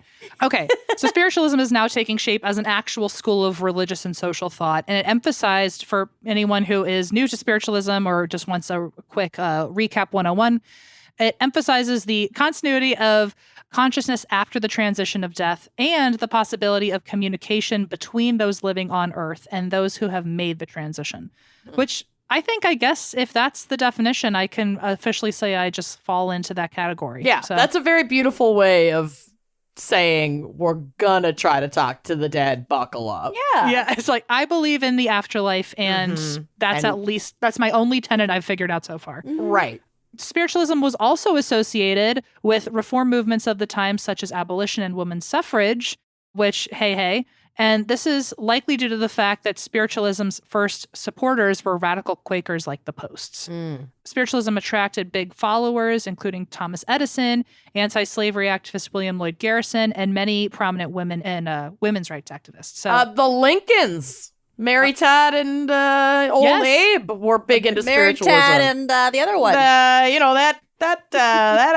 old chestnut. That guy. There's discussion because I guess Abe Lincoln didn't publicly share that he was into spiritualism, but his wife was really into it. So they don't know if only the wife was into it. He actually was on board or not. Yeah. Yeah. They say he might not have been on board, or they say. There's a lot of theories, but my most interesting one is, or the one that I find the most interesting is that they think he maybe wasn't into it, but joined a couple of her seances because so many people were into spiritualism at the time that he, like, to pander to the audience. Yeah, it's like, I got to know what the TikTok trends are right now. I guess I got to watch fucking Taste the Biscuit on 50 fucking times repeat. Are you not on Biscuit Taste Talk? the Biscuit? Okay, well, I'm on a very different side of TikTok than you guys are. Googling it. I saw these people. Taste the magic of the biscuit. Okay. I will also say about Abe Lincoln, there is a separate argument that he definitely was a spiritualist, because a lot of people know this, but him and his wife, they had their son, or their 12-year-old son, pass away when he was president. And so the reason they got into spiritualism was because they were desperately trying to talk to him. So, which, can you blame them? My God, that'd be not at fucking all. horrible. Yeah. Not at all. And so, I mean, that's like one of the, it's kind of controversial, but it's also like, I can see the benefit of it, of what the Fox sisters created, of just giving people hope that, you know, you could reach out and talk to somebody after they've passed. And of course, you know, there is the side of being a complete scammer and it not being, you know, real. A lot of people think it's totally fraudulent. So I see the problematic side to it, but I also understand that if you're aware of both sides and still want to take the shot that maybe someone's able to communicate with you, at least it's available to you. So So anyway, people like Thomas Edison, the Lincolns, a bunch of women's rights activists, they were all involved in spiritualism. And I imagine that's what helped it boom. So during all of this, Kate and Maggie continued a relentless schedule of giving seances. Some were public for venues and others were private for really like wealthy, prominent people. I wonder if they ever actually like did a seance for Thomas Edison or something. That'd be kind of dope. That would be cool. Yeah. And the stress of performing, unfortunately, was weighing on them. And according to one source, the lack of parental supervision was pernicious, as both of the young women began to drink wine, much like the two of you, but to a upsetting amount, I think. Yeah. And also, I think they were still children. So let's add that too. It's a little bit different. A little different. But at least, you know, I feel bad for them. And I feel like they were, you know, going through this tour schedule. And I think all of us can agree that being on tour can be a nightmare. I can't imagine being a 14-year-old or an 11-year-old and you're just like shoved on a stage in front of. So I understand why. I understand why they probably were leaning into something, even if it was bad. Let them have one. Who cares? Especially in the 1850s, I feel like no one was. It was the that 50s harsh about the it. 1850s. And I also imagine Leah was like, I totally did not mean to sign up for how big this got. So I don't know what to do I either. just wanted to get out of like having to go to bed early. Like, this is not what I signed up for. I'm 12. Yeah, exactly. So all of them are starting to struggle. We're starting to see the downfall. You know, now they're both drinking. They're very young. They're really stressed. They have all this like performance anxiety, which I can certainly attest to. And they're away from their parents too, which, by the way, we don't even scratch the surface, but I imagine the psychology of feeling like your parents just kind of left you after what they thought was trauma.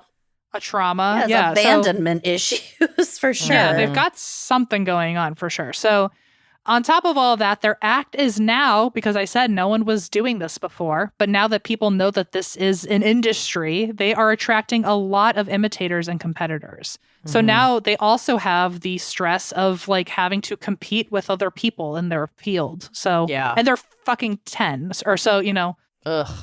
Plus, not everyone was convinced that their abilities were genuine, and that, and because of that, they were regularly investigated for potential trickery. So now they've also got haters, which they did not see coming. I can't imagine being a child on stage trying to perform when probably you don't even want to, and now there's also people questioning your every move.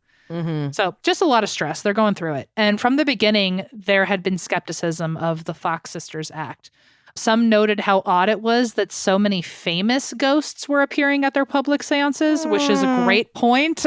How convenient. It's like interesting that Ben Franklin keeps showing up as if he knows you very well, but like at there's various venues. He seems to be on tour with you, and yet, you know, there's a venue full of a bunch of people who've lost somebody, and none of them are coming through. Yeah. Speaking of Ben Franklin, one audience member actually said that Ben Franklin's command of spelling and grammar had clearly diminished terribly since passing over, because there was a very large chance that preteens are writing on his behalf and not knowing how to spell. Those who were skeptical had various theories on how they were actually pulling off these shows for people. And the most common one was that these rapping or knocking noises was actually being created by the cracking of their joints, which, yikes, just the visual of that freaks me out. Not a fan. They actually had one doctor named E.P. Longworthy come to their show. Hate him. he noted that the knockings, I know, a man, forget it. No, but also Longworthy. There's just something real untrustworthy about that. No, it's not untrustworthy. It's not the Longworthy. It's anyone in the old-fashioned days who would double initial their first and middle letters. Yeah. Get over It yourself. was, Who do you think you are? Right? Yeah. Well, Like who the split fuck foot? do you think you are? like- Split foot. EP, like, come on, what are you doing? Yeah, exactly. So he saw the show, and he also noted that the knocking seemed to conveniently come from directly under their feet against the stage. So it was just kind of confirming for everyone, like, oh yeah, there's knockings that make no sense. I'm wearing tap shoes, all right? You know my story. And after this theory started circulating and more skepticism grew, the sisters were asked to perform one of their shows while sitting on a couch with pillows under their feet so that they couldn't actually kick their feet against the stage. Gotcha. What are you gonna do, ladies? But at this show, no mysterious noises came through. And yet the sisters had themselves a very convenient excuse. They said that the spirits would only visit when the energy was conducive to doing so, and the audience's skepticism kept them away, aka the vibes were off and the ghosts didn't want to play. Yeah. The vibes are off. And the geometric, what did you say earlier? Geomagnetic vibes are off. Yep. Oh my God.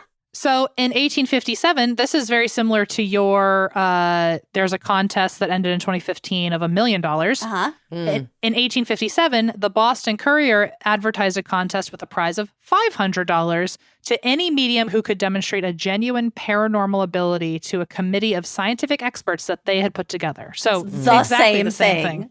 What was, if you can use that little calculator again, what's 500 in 1857? Time, money, convert. Was 500. Probably not $1 million, but 1857. If $1 was 80 something or 38. 38. So 500 times 38. Can't do that that's fucking math. 20 grand? Let's see. Hold on. I'm going up to 500. I found a way better calculator. Okay. Calculate. I feel like it's 25 grand. Oh, you were close. $17,021.32, baby. Okay. Can you imagine if That's that was not the a actual small amount of money. Yeah. to the penny? Can you imagine if you were given that odd ass number of dollars? I can't. So let's It's just- all in let's just- quarters. Make me feel safe, and let's just round it to 20 grand. Yep. In the ballpark of 20 grand for sure. In the ballpark. So in 1857, they basically had the exact same contest, and the sisters entered this contest, but the audience was 3 Harvard professors, and I don't know what they were professors of. I feel like that alone just makes What them are you sound even like professing? Ghosts. Yeah. What, Gail, were you a ghost? Like, what was happening? Okay. They decided that the sounds also were coming from their bone feet movement. Mm-hmm. So they said, no, this probably isn't working. I imagine they had to be like experts in acoustics or something for them to even like have a place in this audience. But yeah, like if these sisters created spiritualism, they certainly didn't have any understanding of fraudulent paranormal activity. You know? And honestly, the creation of the fraud is impressive. Like, even if it's just all bullshit, or it started out as not bullshit and then evolved into some bullshit, which seems the most likely. It's definitely impressive It that became they are exploited, but yeah. they're children and they have at the very easiest trick the masses. Like They should get their So- joints examined. I am concerned about their joints. they need a podiatrist for sure. And by this point, I want to say with so much time that's passed, when we started this, Kate was 11 and Maggie was 14. Now it's 9 years later. So Kate is 20 and Maggie's 23. And they've been doing this act for 9 years. They are so over it. They're so over traveling all the time when they probably, I mean, again, if this was fraudulent, it was something that they were doing at home as sisters, you know, and now all of a sudden they're like these massive celebrities and they're being Right. Like it was fraudulent, like we said, to get like an extended bedtime because they're fucking children. And now they're being literally toured around the country. for 9 years. So like they've been going through it and they like now have like serious drinking problems. Yeah, Like, this is how you get Lindsay Lohan, y'all. Like, it's not safe. This is not fucking how kids are supposed to grow up. especially in the 1850s when you know there were no child labor laws or any anything about Hollywood children. So Yeah. And they say don't start a business with your best friends. Yeah, we can tell you that is... or your big sister who's your manager and bossing you around. It'd be even Yeah, worse to do with that's your sister. Way worse. Especially your much sister worse. who is in charge of your survival. Like, you would also think that at this point, like, I do wonder where their parents are in all this, because 9 years have passed and they've still been watched by their sister. Like, your parents never are came like, back. Send a check each month. You guys are obviously doing fine. Right. Or also, like, we're good. We're going to stay out of this. Do they still think 9 years later that this is a demonic demon and their children are just on tour with demons for 9 years? Like, I don't know. Maybe the sister at this point was keeping them from the parents because that was just more money for her. Oh, They were a that's fucking genius. money-making juggernaut. Why would she want to share when the parents Genius. already fucked over those girls? That's a 9 good years point. That's before. a great point. That is Yeah. a great point. So, okay, let's go with that story. Okay. And it seemed that actually this falls very, very easily into the next bullet point. So good job to you, Lucy. Thanks. It seems that the benefits and the perks of their abilities ended up like staying with Leah more than anything. Even though she was just the manager and they were the performers, she seemed to be getting the perks. So I'm sure she was taking a cut off the top. And after Leah's first husband died, she ended up marrying a wealthy banker, and she ended up achieving this fame in the New York upper class as a prominent spiritualist, I think just by association from her sisters, that she never had to go through the same type of stress or labor of these grueling performing schedules. But her sisters had to go through all that, and now just because of her name, she is making out like a bandit. So, and Maggie Fox was hoping that she could escape, the older one, the 23-year-old. She was hoping she could escape, and she wanted to do so through marriage. So she ended up falling in love with an Arctic explorer, which Cool. can you imagine? Relax. Can you imagine Fucking relax. his Hinge profile is so cool. I'm an Arctic explorer. I love Arctic explorers. Okay. His name I was do. Elisha Kane. And the problem, though, is that his family did not approve of the marriage. And he also, this is a red flag for the Arctic explorer. I knew there was one. He's still a man after all. He felt somewhat ashamed of her career. Ooh, not cool. That's got Bad you vibes. know who vibes written all over it. Absolutely. I would say this is total backscatter because, like, because first of all, Don't make that stick. a woman in 1857 having a 10-year successful career where she's just got like money and fame and like when in a time when like women could fucking never, and you're ashamed because it's a little spooky and like off color. What? No, you're fucking ashamed because you didn't think of it, you beast. Yeah. It's like, how insecure? You're literally an Arctic explorer and you have a problem with her job. Relax. Okay. Like, you're fine. So,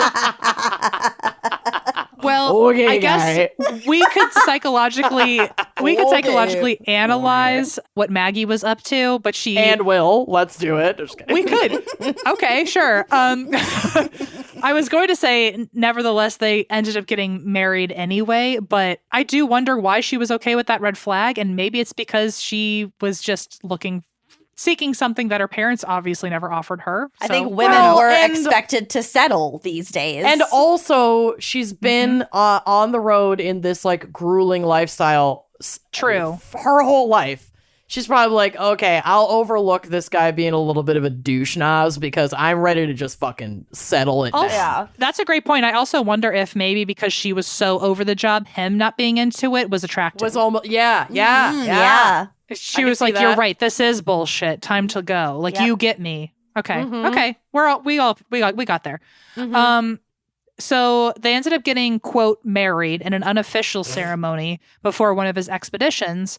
But he promised that when he returned, they would have a full, proper wedding, and he would convince his family to support them and all this stuff. However, he never returned. He got sick on one of his travels, and he died in Cuba at just 36 years old. Oh, that's sad. well, fuck that guy, but that's he was a real sad. bummer. Yeah. Yeah.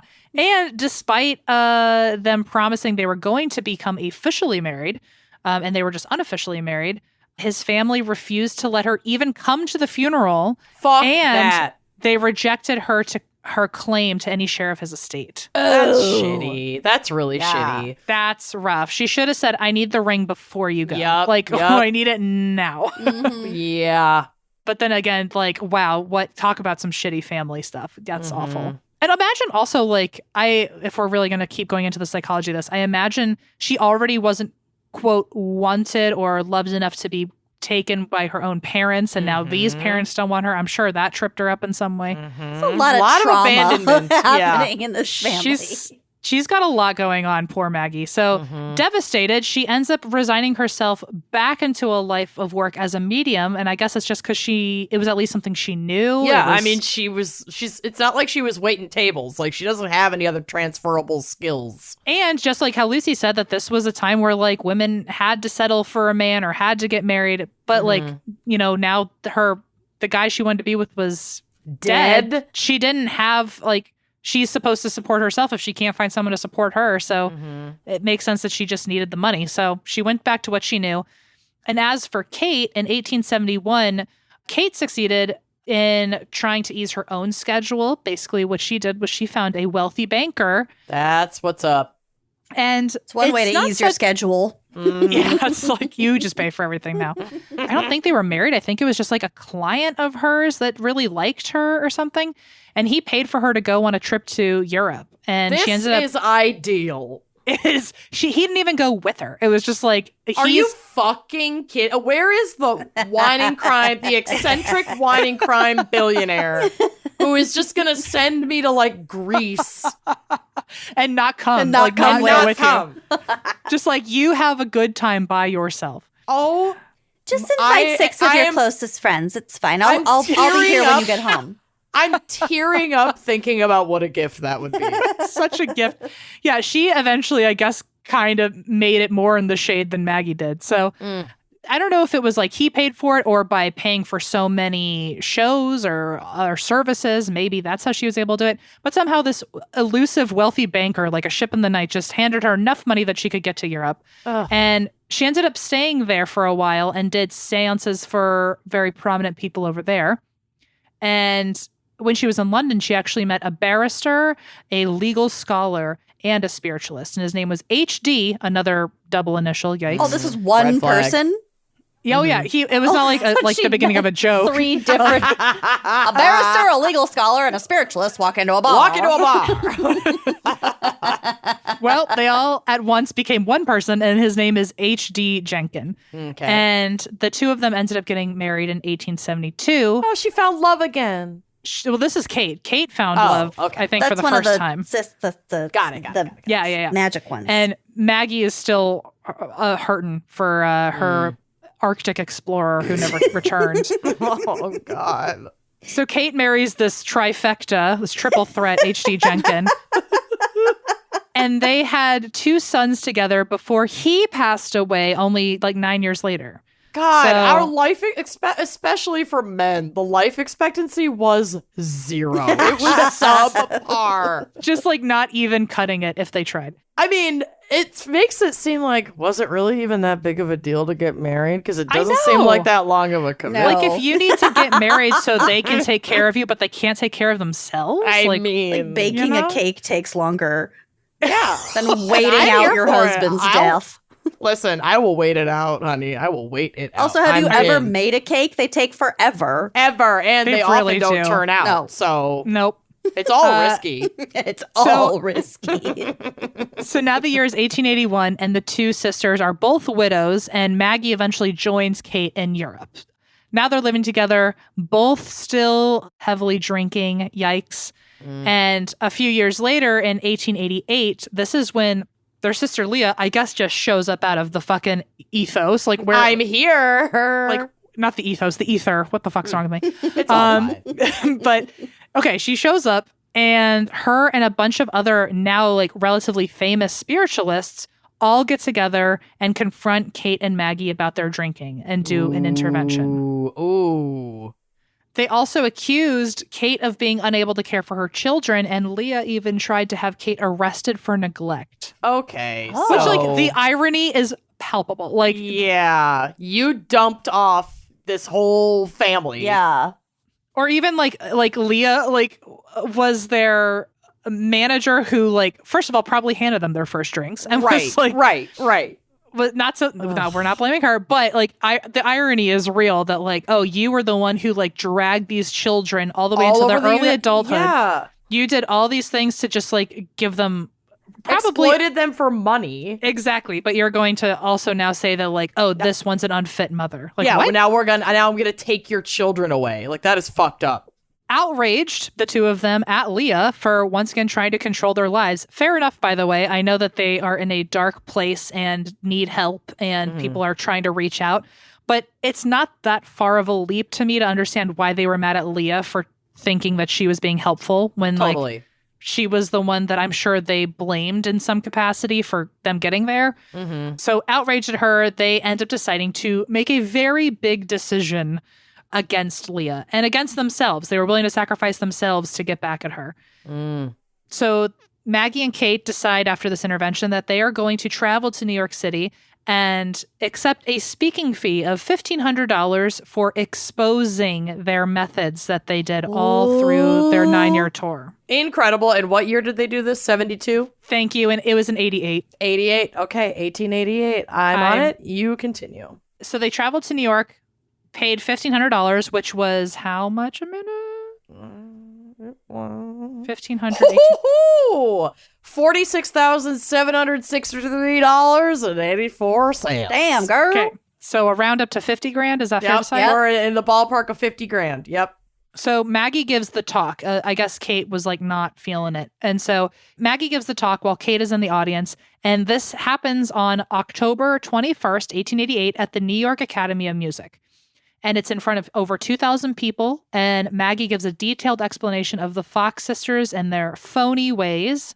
She says that the original rapping noises from when they were children truly was a prank that they were trying to play on their mother. Oh my God, I knew it. There's a quote here from Maggie during this talk about her childhood, her and Kate's childhood. When we went to bed at night, we used to tie an apple to a string and move the string up and down, causing the apple to bump on the floor. Or we would drop the apple on the floor, making a strange noise every time that it would rebound. Mother listened to this for a time, and she would not understand it and did not suspect us of being capable of a trick because we were so young. Imagine living in a time when you couldn't explain the sound of an apple falling on the floor, and so it had to be ghosts. These days, you can straight up ask Siri, what sound is this? And she'd probably just be able to figure it out for you. Shazam! It's a Granny Smith sound. apple hitting oak hardwood floor. If only they had Shazam or whatever it was back in the day. God. And was it Shazam? Is that what it was called? Yes, it sure was. What a good What time. do you mean was? I know. I used that the other day. Yeah, but it's now that technology is really just incorporated into the I really do ask my phone. word. I just ask my phone. I say, what song is this? And then it tells you. Oh, God. So I guess it technically does the power of Shazam, but I've never had to go onto Shazam.com or something. Yeah. So that was the original trick when they were really little. But over time, the trick evolved when the sisters learned other ways to make noises while their parents were in the room, so that they were getting better and more creative with their trick. And this was mostly, as everyone suggested, by cracking their toe joints, which made a surprisingly loud noise when their feet were held against the floor. Now, I'll tell you, when I covered this on And That's Why We Drink, Christine let me know mid-story that she was capable of the exact same trick. No. And then I had to listen to her creepy little feet cracking into the floor. Oh, God. It was the worst. I still had to listen to her dropping apples on the ground for a fucking little hour. feet. I still shiver when I think about it because I just imagine the flat middle part of your foot that never bends. I imagine just going completely inverted. No. Oh, yeah. No. That's the thought that hits every time I hear this weird sound. And Christine was like, "Oh, I can do it.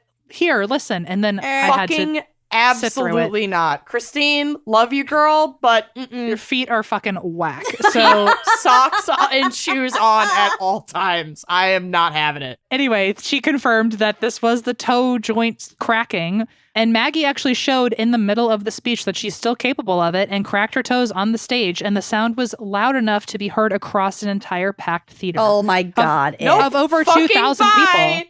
Absolutely not. No, that's way worse than ghosts. That's so much worse. At least when Christine did it to me, I could barely hear it from right next to her. But to do it so loud that a 2,000 plus people venue could Yeah, you like could hear unmiked. Bye-bye. Forget it. Truly forget it. Furthermore, she then stated, this was her big fuck you to Leah after the intervention. She stated that Leah had always known her sister's abilities were fraudulent, and thus, as a manager, she was exploiting them while tricking the masses. Again, I do feel bad for Leah, who was like trying to do an intervention with them and was like truly trying to do the right thing, and it just all backfired. So she ended her talk, Maggie ended the talk with the following statement: that I have been chiefly instrumental in perpetrating the fraud of spiritualism upon a too confiding public, most of you doubtless know.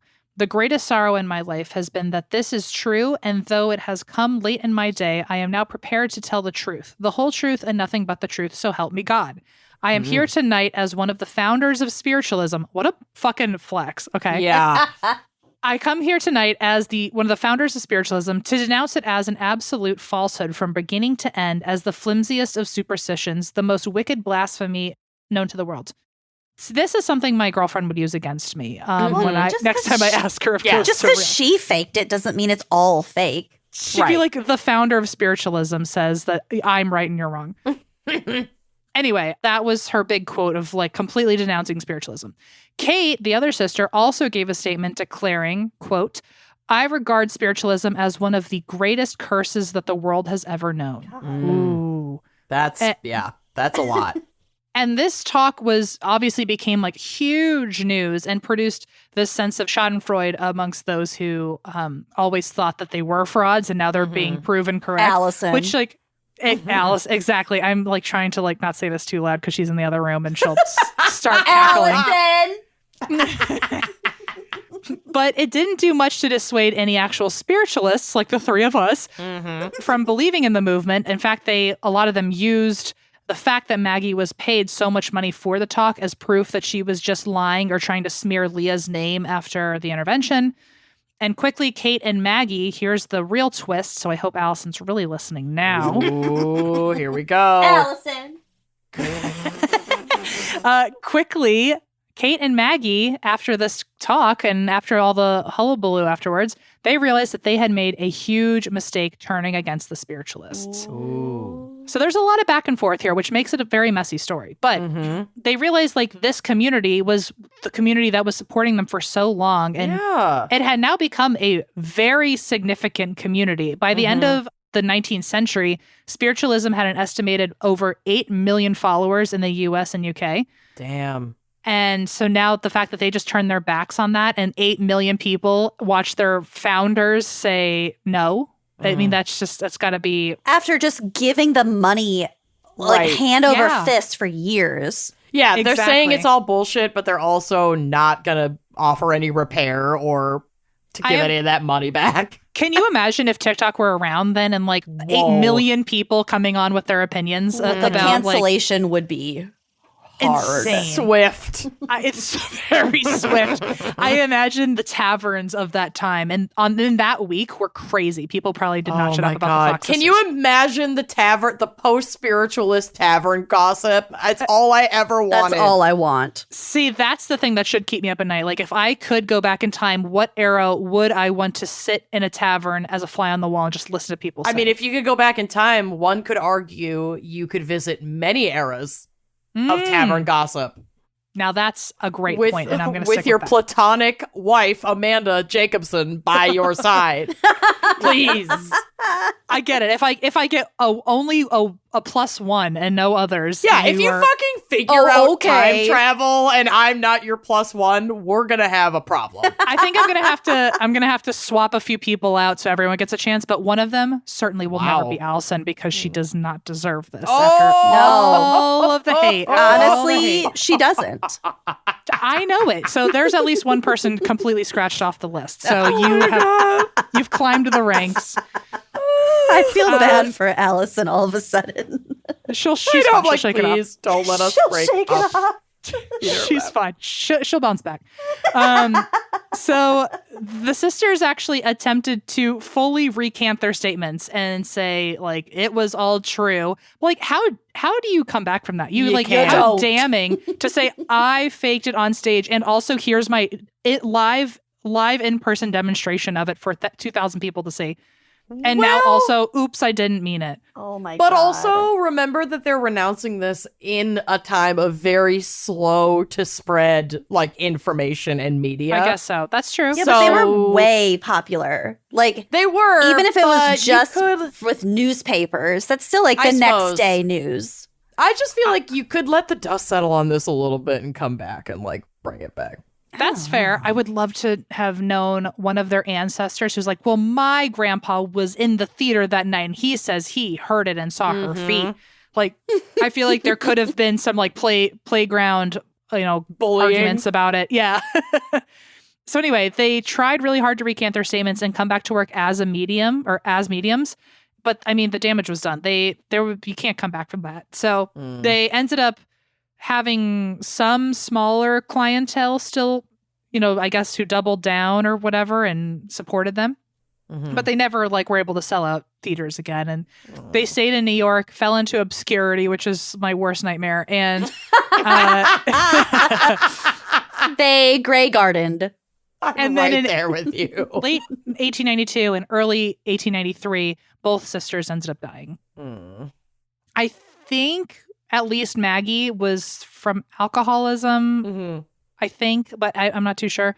But they both died within the same year. And there ended up being a book that came out in 1919 called The Follies and Frauds of Spiritualism, and it reflected on the legacy of the Fox sisters. And that came out 2 years after my grandma was born. Continue. Oh, fun. It came out 6 years before my grandpa was born. Nice. You both got old-ass grandparents. Yep. That's true. So it reflected on the legacy of the Fox sisters, which I before I even get into this quote, I will say they left a fucking legacy. I mean, we're still here talking about spiritualism. It was all because of them. So even if they were fraudulent, which I think most of us can agree they were fraudulent, and then despite their really just horrible personal lives, where they really just went through it and no one was really ever there for them until it was too late. They were, I still think of them as spiritualist icons, Absolutely. Yeah, they are, even though they may or may not be full of shit. Yeah, I mean, they're full of shit. I feel I think we know for sure that they're full of shit. I don't think there's any questioning Certainly that. The people pulling cheesecloth out of their vaginas and calling it ectoplasm were also icons that were full of shit. So, or full of cheesecloth, really. But they also have creepy full of feet. a lot. How much cheesecloth does fucking Christine have shoved up her puss? Oh my God. I'll text her. I've never asked. That would have been I'm gonna text that to her with no context and just see. That would have been a funny prank to pull on your doctor before delivering a baby. Just shove a bunch of weird shit up there, and then the doctor's like, "Okay, start pushing," and you're starting to push. Then it's like, "Oh, what the fuck is this?" Now that's something you should definitely text her and be like, "For the next baby, I have a prank pre-planned for you." Yes. And you should just pretend you're one of the ectoplasm mediums and just let the doctors discover that that's not right. Well, I'll let you handle that. And I just wrote her in all caps, how much cheesecloth is in your vag with no context. And I am just standing by. What if she gave you an honest answer, 4 sheets? A lot, though. The chances, though. Honestly, the first thing that will probably be happening is I'll get a text being like, what did you talk about during this episode? A lot, though. So, but there's so much. When can I take it out? So, okay, all I've got is this last quote, so I'll end on this, is that this is from The Follies and Frauds of Spiritualism and talking about the Fox sisters. The plain fact emerges that the trickery of these two little girls was the means of launching this gigantic fraud which overran America and ultimately the world, reaching its accumulating point in the rank jungle growths of superstition. Which, first of all, what a sentence, and also, like, what a power move of these two little girls to just alter reality as we knew it. Fucking into it. I don't They care. literally did alter reality. I love it. It's amazing. And then just to keep it on a more like optimistic view, just to end things in a happy note, that Paris Review essay I talked about earlier, which was written, by the way, by Edward White.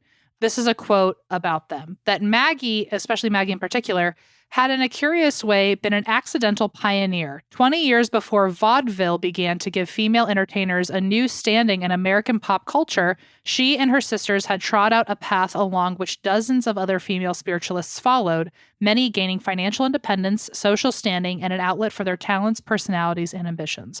So Fuck yeah. if they were anything, even if they were fraudulent, They're entertainers. They were entertainers, and they were empowering women to look up to. They were entrepreneurs.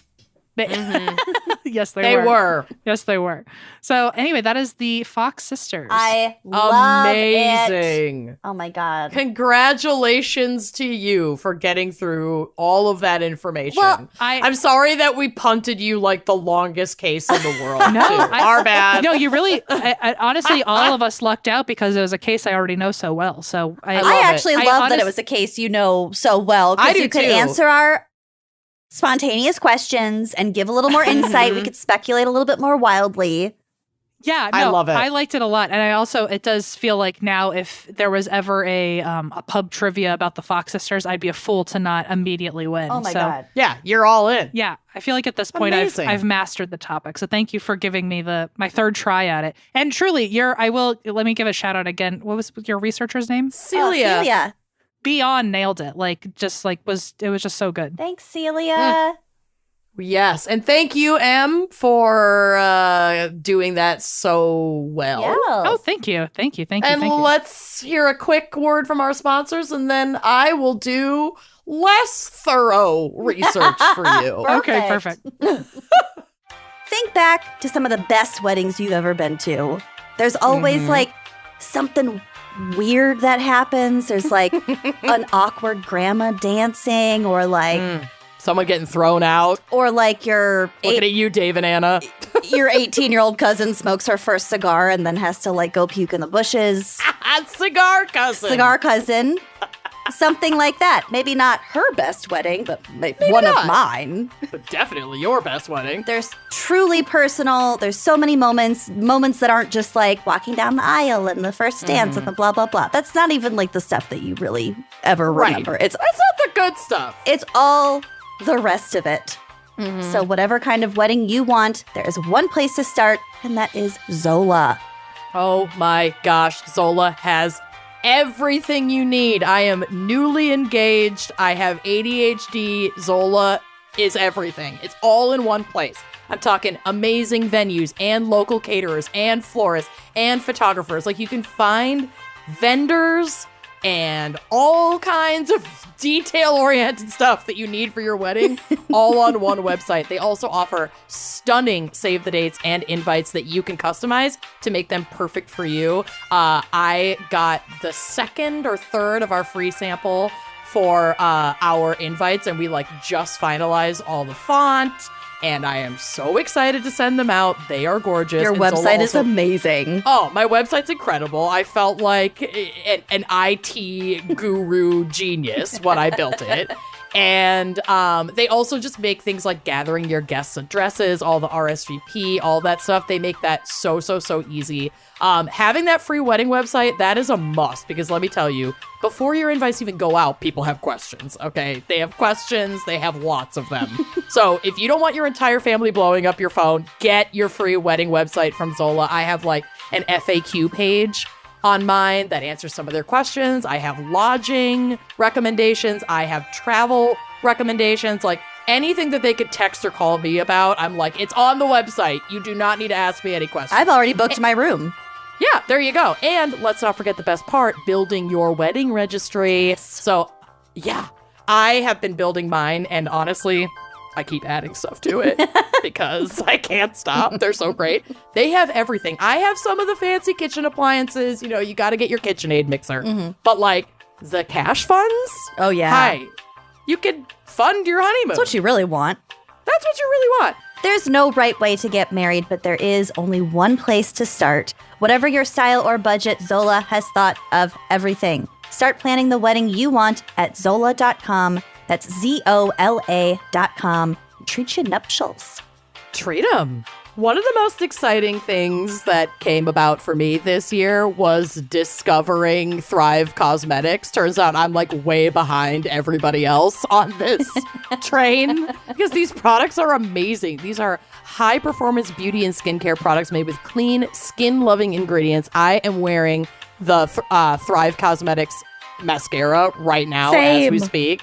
It makes me look like I have lash extensions on. It's my favorite. Yeah, and my eyes get irritated from a lot of different mascaras, but this one, I could like fall asleep in it, which I don't recommend, but you can, and I do not have any irritation. And it's like, there's no parabens, no sulfates, no phthalates. Like, what even are those? I don't know. Keep them out of my stuff. It's certified 100% vegan and cruelty-free, and cause is in the name for a reason because every purchase supports organizations that help communities thrive. Yes, they super do. I love that they have a mission behind their products. So they have their Bigger Than Beauty initiative. So for every product purchased, Thrive Cosmetics donates to help communities thrive. They have over 300 giving partners across the country supporting numerous causes. Love that. And so you can feel good about that. You can also feel good about the way you look. So to piggyback off Amanda, I have got to tell you more about this Liquid Lash Extensions mascara. Yes. It's their best-selling product. Like I said, I'm wearing it right now too. It's super easy to take off at the end of the day, but it also doesn't like disappear as the day wears on. Yeah. It has more than 20,000 5-star reviews. It's ultra lengthening, eye-opening mascara. It doesn't clump, it doesn't smudge, it doesn't flake. And I can just, if I'm like heading out the door with no other makeup on my face and I'm like, I want to look just a little more put together maybe. Just slap this baby on my eyelashes and it makes a huge difference. My eyes just look, I don't know, awake or something. Yep. Its clean, nourishing ingredients support longer, stronger, and healthier looking lashes over time. It's absolutely, I love not only their mascara, but all of their products. And again, there's a great cause behind it. So there's really no reason not to give Thrive Cosmetics a try. Seriously, now is a great time to try Thrive Cosmetics for yourself. Right now, you can get 15% off your first order when you visit thrivecosmetics.com/gals. That's Thrive Cosmetics, CAUSEMETICS.com/gals for 15% off your first order and treat your beauty. Treat it. Okay, are y'all ready for my case? Never, yes. It's actually really perfect what you covered, Em, because I'm going to kind of like take it from where you left off. Okay, yes. I closed out of the notes, so I don't know what you're covering. Great. Okay. You will. Okay. I'm sure you'll immediately know. Okay. So much like our case that you graced us with, for this episode, I wanted to dive into like the folks who hunt the hunters. Ooh, I am the one as who we knocks. Yeah, I'm the one who knocks. As some ghost hunters and spiritualists are fucking vipers who prey on the vulnerable. Yes. Like this exists. So this was a huge issue, especially in the 20s, with the rising fad of spiritualism, and there were an elite few committed to taking down the phonies. And one of those ghost hunters was an absolute icon named Rose Mackenberg. Okay. Literally one of my favorite topics. She's amazing. Does that mean you're also going to be covering my boy, Mr. H.H.? Houdin's? Oh, yeah. I'm not going to focus too heavily on him, but you can't talk about Rosie without talking about Harry. Can I also... Let's talk about the husband, Harry Houdini. I was going to say, we also have a two-parter on And That's Why We Drink, where I had like a full-blown like hyper fixated deep dive on Harry Houdini and Rose. I think it was 155, 156. I'm not trying to like drive people over to my show. No, I want you to drive people over to your show. Listen to it, and that's what you drink after you listen to this. And if this doesn't satisfy for some ungodly reason, you have backup information waiting for you. And that's it won't satisfy. You have back spatter. I'm so happy to be the backspatter of wine and crime. Oh, you're really good at it. Thank you. I will never not envision a deer taking a dump every time we say back spatter. Just my back knee is all I can see. Just know that scatter. Sorry, scatter. Just know that I, when it comes to Harry Houdini and Rose, and I assume you're going to talk about the little army of spies or something. Oh yeah. Just know that this you couldn't have picked. This really is. I think I should never come back on the show because everything is so currently on brand with all my favorite stuff. We knew you would love this. It's so fun. I'm so happy to make you happy. It's so fun. Okay, I'm ready. I'm ready. I mean, you're gonna have so much to offer this because I don't go that deep, but I cover the stuff that I really love. So okay. Rose was born on July 10th, 1892. She's a Cancer, like our spooky little bitch Lucy. Sure is. She Frankly, cries a Lucy, lot. she's you in another life. She's amazing. She was raised in Brooklyn, so she just grew up taking absolutely zero shit. Like, you can just picture her. And if you can't picture her, there are pictures of her on the drive, which will be on the blog. Okay. She's a fashion icon. So she was already blazing her own trail as a working woman. She was working as a stenographer and a private investigator for like a New York law office and took her own private investigation love her already. Clients. Yeah, she's amazing. She also had a keen interest in psychics and spiritualism. Nice. And she did actually believe that there were folks out there who were able to connect with like the spirit world. Like she was a skeptic, but she wasn't a non-believer. Right. There were people outside of the Fox sisters who were actually like frauding people of stuff. Mm-hmm. Like there could be some true diamonds in the rough. Mm-hmm. Exactly. Okay. She was curious like about this practice, and you know, she didn't necessarily like seek out a bunch of sessions with like a fucking psychic herself, but she was like into it. Right. So her curiosity peaked when a case came into the law office and like her private investigation skills that involved an investment gone bad at the like advisement of a psychic medium. And then this guy who had lost a bunch of money was like, look into this motherfucker who told me to like invest in this stock that then went belly up. And take this motherfucker down because this motherfucker just cost me a buttload of money. So the motherfucker purported to be a psychic, but was actually just a stockbroker. But I don't even know if they were a stockbroker. I think they were a psychic that this investor had routinely sought the advice of.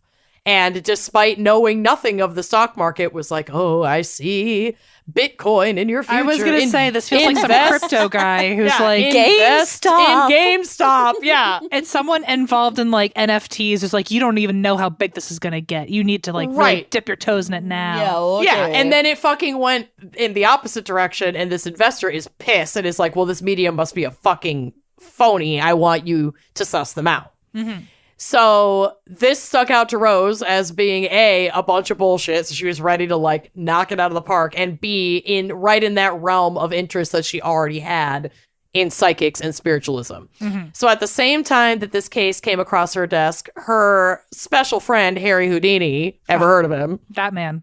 Absolutely exquisite, had kicked into high gear a campaign against spiritualism. Mm-hmm. So this is a quote from WednesdaysWomen.com. Quote, magician Harry Houdini attended his first seance in 1891, hoping to hear from his dead parents. Mm-hmm. He and his wife even created a spiritualist act when they found themselves in financial straits. So this was like in tandem with how popular it got when like the Fox sisters were doing it. Yeah. Houdini was maybe his act wasn't going so great. And then he was like, okay, well, everybody's into spiritualism. Let's do a spiritualism act. And then it's like, oh, cool. Our mortgage is paid now. Dope. Let's do this.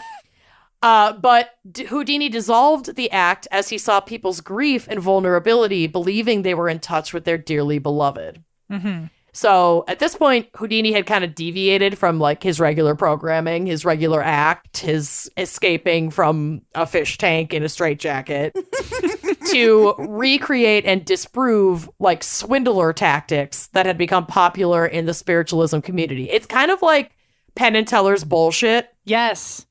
But like he was the first one to do it. I think him and Penn and Teller would have been broing Best out. friends. Broing out. Oh my God. And especially because I don't know if you're going to get to this, but he had one, if you want to write this down and if I can just give your researchers immediately something to do.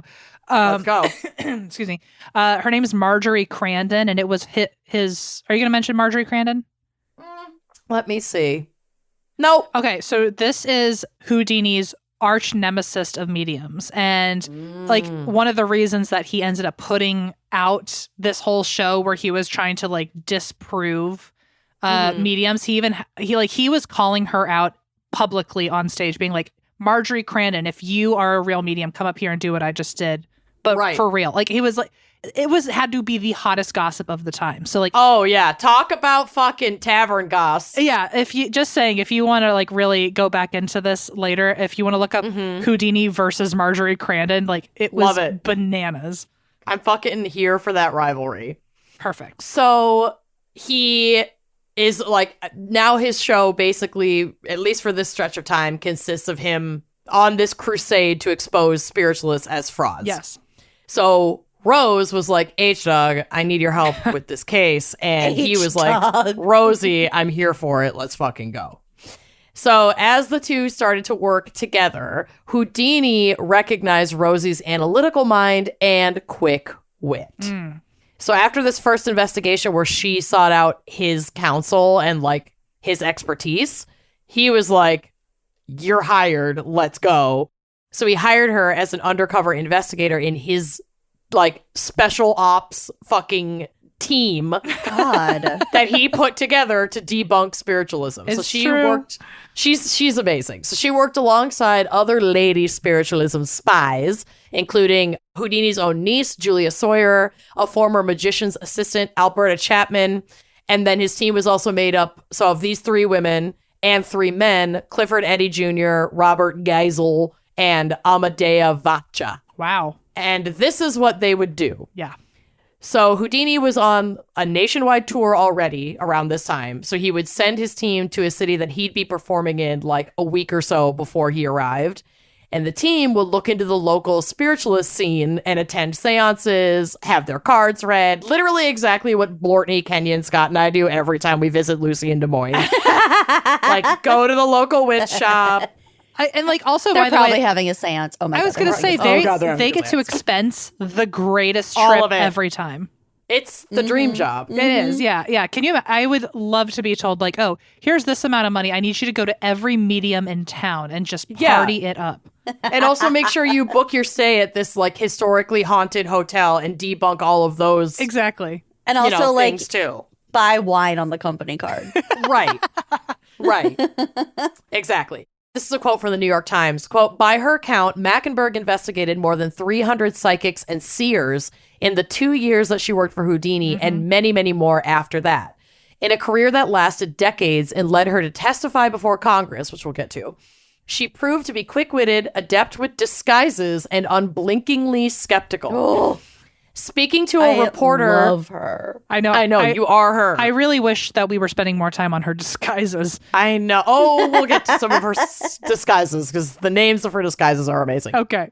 Speaking to a reporter for the Hearst newspapers in 1949, she boasted, I smell a rat before I smell the incense. At the seance. Honestly, if that wasn't on her fucking tombstone, then I don't know what better quote would have been on her tombstone. I want that tattooed on my body. Actually, if I had to get a tattoo, I'm still a tattoo virgin. That is a... I smell a rat before I smell the incense. I don't hate it. So that's definitely a runner-up for sure. You could get an homage to this quote by getting a tattoo of a cute little rat with like the smell lines of incense like smoking up behind it. Oh, or his tail is the incense stick or something. Yeah, that'd be extremely cute. Ooh, Just saying, we can workshop this. Yeah.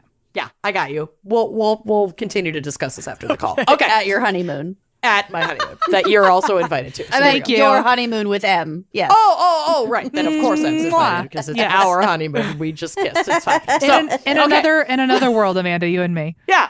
When both of our partners tragically die in an accident that was totally not our fault, we will go on our honeymoon. That was totally not our fault. When Allison says, I don't believe in ghosts, and then Billy somehow goes, me too. And then we both just up and walk out and never turn You around. both visit your mom the same weekend. Exactly. Yeah. And then our moms both of our love moms each live other. Yeah. in Hawaii, and it's really weird that we need to just stay there forever. So, some of her infamous costumes included the following, which I think can all be found in plastic pouches at Spirit Halloween, and I'm fucking ready to go. One is rustic school teacher. Oh, God. Another is credulous servant girl. And my personal favorite, tipsy consultant. Honestly, I feel like Tipsy Consultant was the best disguise of them all because everyone, no one has a problem telling tipsy people their secrets. Yeah. Yep. There's also a photo on the drive, which again will be on the blog, that features her and a bunch of her costumes. One says a smartly garbed widow. Oh my We God. We have rustic school teacher featured up here. We have credulous servant girl featured. Small town woman. I feel like Small town. I gotta say, I feel like the description of each of these is just kind of a synonym for the last thing you said. Yeah. I imagine them all having the exact same outfit. Oh, absolutely. But they're different. They are a little different. Yeah. Okay. But they're also like, they are reflective of the times, specifically one that is, quote, a believing semi-invalid, where Yes. she is seated. Not great. I like- Definitely ableist. I like the vamp from the country. Yep. I Vamp really- from the country is gorgeous. Yeah. This That definitely fur. was part of the times also where like modest is hottest because like she is covered the fuck up.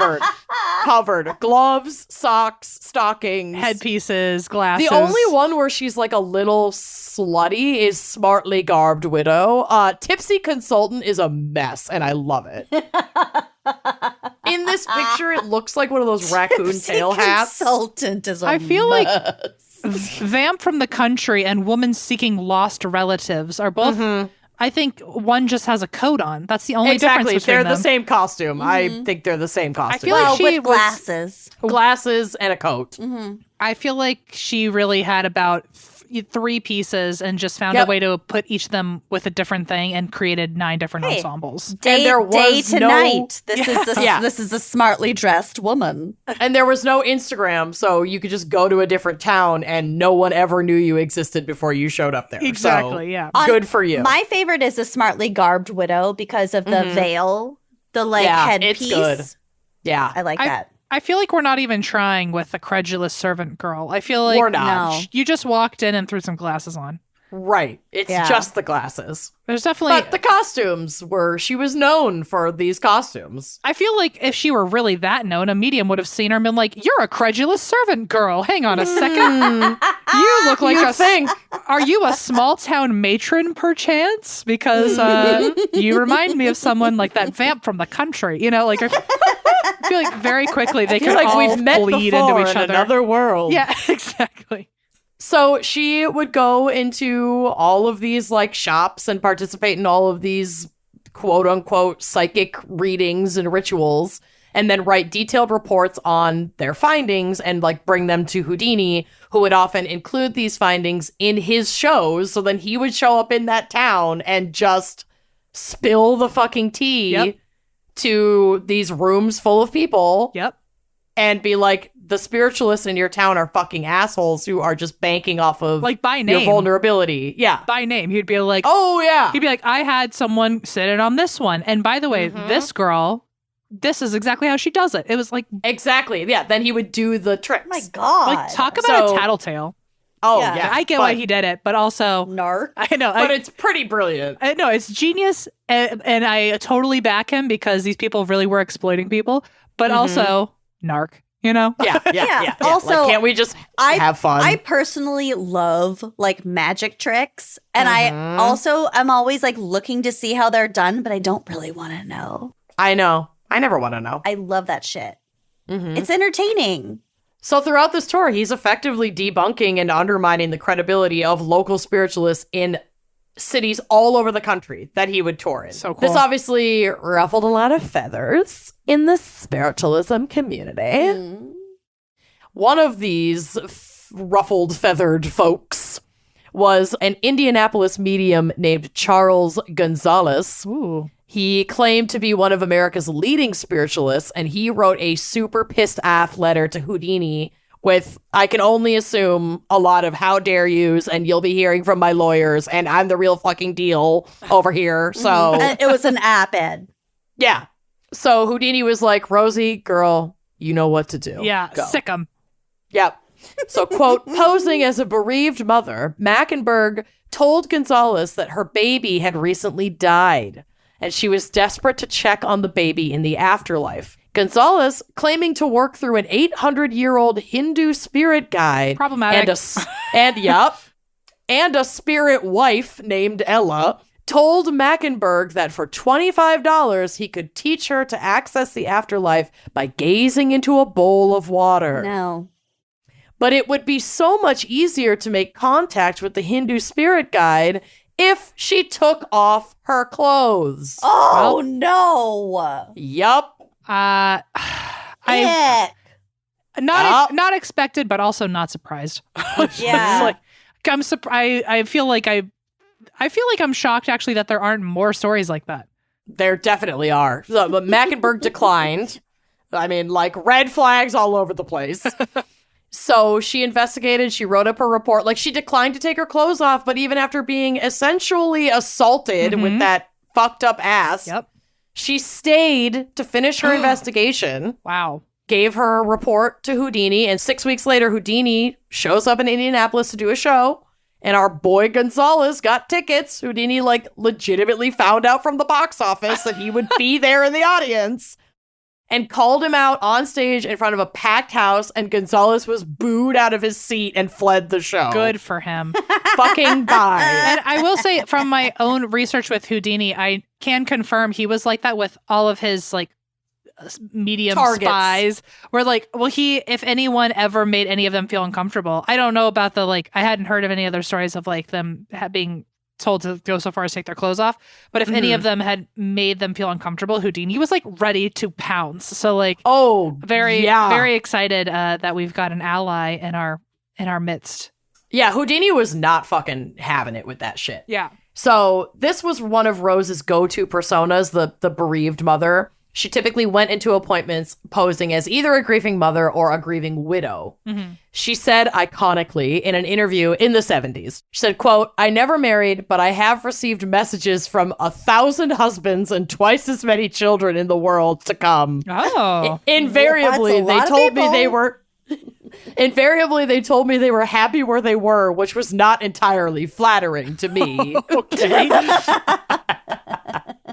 So though she used her relentless wit when giving interviews about her work, she did face a lot of fucked up shit while she was undercover. Like, she was almost constantly harassed by male spiritualists. She was groped. She was asked to take off her clothes. This happened so frequently that Houdini encouraged her to carry a gun, Yes. Wow. which she refused. She didn't do it. Yeah.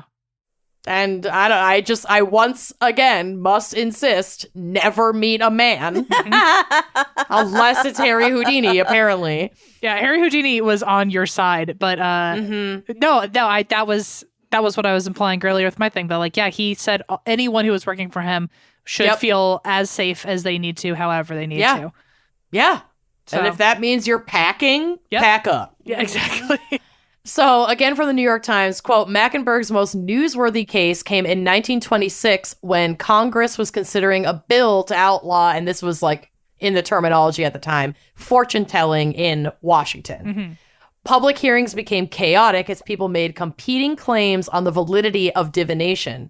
Houdini, a star witness, shared the results of his investigations into spiritualism, calling mediums, quote, mental degenerates and cross-examining professional psychics himself. I think he actually, during being like in front of Congress. I think he actually also used their tricks against them and was trying to prove to them like this is how they're doing it. So like because a bunch of people in Congress, just like how Lincoln was trying to hide that he did seances because he didn't want that to affect people's opinion of him. A lot of people in Congress would say that like, oh, this is forbidden, but they were also like just paying a bunch of money to make sure that it was kept secret when they would have their own, quote, fortunes told. But they were going in and having their own, they were clients for different mediums about like what we should do in the government. And so all of these people were making decisions in the government. It was sort of like abortion rights. Yeah. And so literally the same fucking thing. Exactly. Going into hiding and doing it if they wanted to, but then pretending it needed to be banned. But I think the story went that Houdini ended up either through his own little army finding out who those Congress people were going to medium-wise and then using those mediums tricks against them to try to try to prove like the people you're going to are frauds. Yep. So like, we need that for abortion rights. Yep. That honestly, Houdini, are you listening? We should see what happens. He's not because he's dead. He died of a stomach punch on Halloween. He did. Yeah. He did. Yeah. It's really sad. So, Mackenberg. Awkward. Quickly moving. Lucy always comes in with the awkward fun fact. He died of a stomach punch on Halloween. That's kind of all I know about him. Well, I could tell you more about it later if Amanda doesn't say it at the end. She won't. I won't say it at the end, so I'll bring you back to flesh that out. Cool. So Mackenberg, for her part, testified about her recent undercover experiences visiting Jane Coates, a notable Washington medium. So it was probably like the medium that these folks were going to. It was my testimony, brief and pointed, she said, that touched off the rockets and pinwheels and giant crackers of startled emotion when wrathful persons broke in with protestations and shouts of, "That's a lie!" and "We never did such a thing." Okay. Whoa. Drama queen, I love it. I do too. So her bombshell was this. She said that Coates had confided to her that the proposed legislation would never be passed because, like you just said, her customers included 4 senators. And because, quote, table tipping seances are held at the White House with President Coolidge and his family. So they're never going to make this illegal because, like, all the people in charge of this love it. Gotcha. So Coates denied the allegations that she spilled this tea. And she noted, quote, today's session was unusually disorderly and came near winding up in a free-for-all fist fight. Oh my God. And fisticuffs. Fisticuffs. And despite their best efforts, obviously the practice of quote-unquote fortune telling, which again, that's what it was previously called. It's a problematic term. I'm just using it in the context of the law that they were trying to pass and the article of the time. Was not outlawed, and mediums are still working and thriving today. And I have one that I go to, and I love her. So shout out to Jenny from Triluminous here in Minnesota. So Rose's dear friend and colleague, Harry Houdini, would die the same year, 1926, that she testified in front of Congress. And why don't you tell us more about how he died? Oh, okay. So I was telling you about Marjorie Crandon, his arch nemesis, and she was like a super duper medium that he just outspokenly hated, and all the newspapers was like, she is the fucking bane of my existence. I hate this woman. And there were a lot of people who were either like Team Houdini, Team Marjorie, and eventually after Houdini had shredded her reputation, there were still like big fans who doubled down on whatever Marjorie Crandon had to say. And one of her last predictions was Harry Houdini will be dead by November. And Halloween night, the night before November, he died from a stomach punch, which ruptured his appendix. And the reason behind that is because one of his tricks is that he always had like this stomach of steel where like people could punch him in the stomach and like he wouldn't even feel it. But the way that he actually performed that trick is he had a way of like tensing up his muscles a particular way. And so when he was ready for it, if you punched him, he was fine. But someone broke into his backstage, into the green room after his show and sucker punched him when he wasn't ready. And they hit him so hard that it killed him. And a lot of people think that that was actually one of Marjorie Crandon's supporters who was trying to like fulfill her prediction to prove that she was actually a true medium and that's fucked up. Disprove everything that Houdini had ever said. So there's a whole theory that it was actually like a hit that was against him for the spiritualists. A literal hit, yeah. Yeah, well, could have been. I don't know. And I will say, last fun fact about his death, though, is that I, a while ago, was trying to get into the Magic Castle, which is a big thing out in Los Angeles. Oh, it's my dream to go there. Oh, I could take you sometime. Well, I guess I can't anymore, but I know people there who could get me and then you in. Hot damn. But I did not make it. So I tried, though. Isn't like Neil Patrick Harris in that? He's the president. He's the president of it. That's you go right. into That's a right. literal We just castle talked and about talk and see magic Do tricks. magic. It's a Yeah, we I just want talked it. about I this in our want it. episode with Patrick. I know. think, I right? want it. It's It's a literal castle full of magicians, and so I auditioned for LA it. is weird. It's a great. It's also like one of the like. It has a lot of secrets to it and everything, and like based on the level of a magician you are, there are certain rooms that you get different access to, and a whole there's a whole room or a whole wing of it that's all of truly Harry Houdini's original magic. Cool. And not just his props, but like his actual books on how he performed the magic. So if you want to learn Ooh, the secrets. yeah, if you get to a certain level, you get to know Harry Houdini's secrets and perform those. And every Halloween night, which is interesting because he was so against spiritualism, he did always kind of keep the window open, and him and his wife had a secret code word that if spiritualism really was real and if you really could have seances, you would be able to give a he gave his wife the code so that if he ever died, she could try to contact him. And to this day, Oh, he didn't just give his wife the code, and we'll get to it. and on Halloween night, every Halloween, the Magic Castle offers a seance in Houdini's room full of all of his stuff to try to bring him back. Oh my god. Anyway, So didn't when mean to- when you said I tried to get into the Magic Castle one time, yeah. that means Oh. you tried to work there? No. I Like, tried to audition. become a member. Yeah, you have to audition, and then if you're good enough, you become a magician there. But to like essentially work there. I was just talking about I want to just go there once for a night. So it's to become a member. It's exclusive. It's an exclusive club that you have to be a magician member to be able to even get into so the you can castle. go as the guest of a magician member. Oh Yes. my fucking god. That's the only way Try we can again. Try again. Try again. I actually, you know what? I remember I auditioned, and the guy who I did my first run with, he said, I guess they had just recently gotten really strict on, like, you have to be like a certain level of really good. And but like a year before I auditioned, apparently they were like letting a lot of people in regardless of their expertise. And he was like, if you had auditioned last year, you would be in the Magic Castle. But Motherfuck. because we're trying to be really strict, like I think you need to, spruce it up a bit. And one of the one of the programs that they have is they literally have magic school where like there's like Amazing. 4 whole ass semesters of magic school that starts you at like novice all the way to being able to perform at the castle. Oh So- my god. Cool. Anyway, I have thought about just biting the bullet and Devoting your entire life to that. and going back to magic school, but then I was like, that's a little too close to clown school. I don't know. So No, I am fully supportive. It's different enough that I won't be mad about it. if you would like to, we could do a Kickstarter to get me into magic school, that'd Done. be great. Done. I Pay love Anne's magic school magic. tuition. I love magic. Lucy's losing her shit. I okay. it's one of my passions. I get it. Take a deep breath. We're almost done. So Or what did I I do? hate you. So even after Houdini passed away, Rose continued the work long after his death.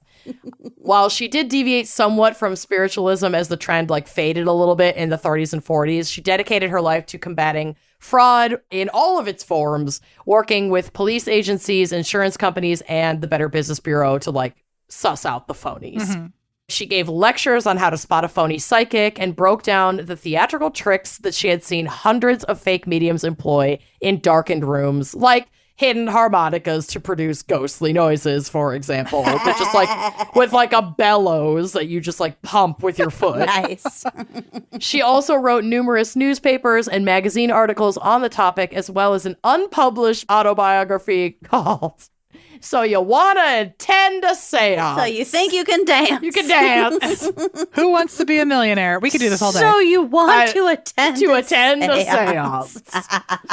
I love it so much. So a 1949 Hearst Syndicate article described her as, quote, perhaps the only woman ghostbuster in the world. Wow. And while she never got to see the world evolve into like internet and social media times that gives frauds unfettered access to their targets' personal lives, she did spot trends that are still prevalent today, such as the rise in fraudulent behaviors and misinformation in times of national turmoil, like when we're at war, 9/11. or in a financial crisis. She was like tracking this kind of shit while she was doing her research for Houdini. Wow. So when individuals are more vulnerable and afraid, we're more susceptible to scammy bullshit, and we're more willing to seek out unconventional methods of comfort is really what it all comes down to. Yeah, I would also argue it's when you are, at your personal lowest of grief. And that's why the two big rises in spiritualism came after massive wars where so many people lost a loved one that all the people at home were desperate. They were desperate to connect. Yeah. They'd lost their husbands, their brothers, their sons, their fathers. I mean, it was awful. And a lot of them didn't even get to like hear how, or it was just like they were just a random body on the battlefield. There are no remains to put to rest even. Like, And so you can imagine why this would become so popular, especially in that specific time of American history. I forget which World War it was, but the first wave came right after the Civil War. And then I think the next one was World War I. Mm-hmm. And those were the two massive waves of spiritualism of just people desperate to, talk to their family. So it's so sad. So Rose lived a fascinating 75 years. Most of it settled down in her apartment on West 24th Street in Manhattan, where she insisted on keeping the lights on because she had gotten, quote, tired of dark rooms. I don't blame her. Probably like being groped by gross men. Very fair. Keep the fucking lights on. So though she dedicated her life to sniffing out spiritualist frauds, she never actually lost her faith in an afterlife or even the existence of ghosts.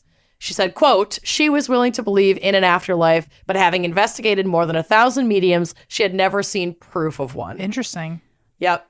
It's said that prior to his death, Houdini gave about 20 friends and his wife secret codes that were different for each of them then to attempt to communicate from beyond the grave. And Mackenberg was one of the recipients of these codes, or of a code from him. And as late as 1945, she reported that, quote, his message has not come through. Oh. Well, so we still have not heard from Houdini. What a shame. I feel like not all ghosts come through. Some of them have like really high energy, and some of them just don't. Yeah, I wonder. And some of them, like Christine, never respond to your cheesecloth question. I have also not gotten a text yet. I keep waiting for her to be like, "Why is Amanda texting me this?"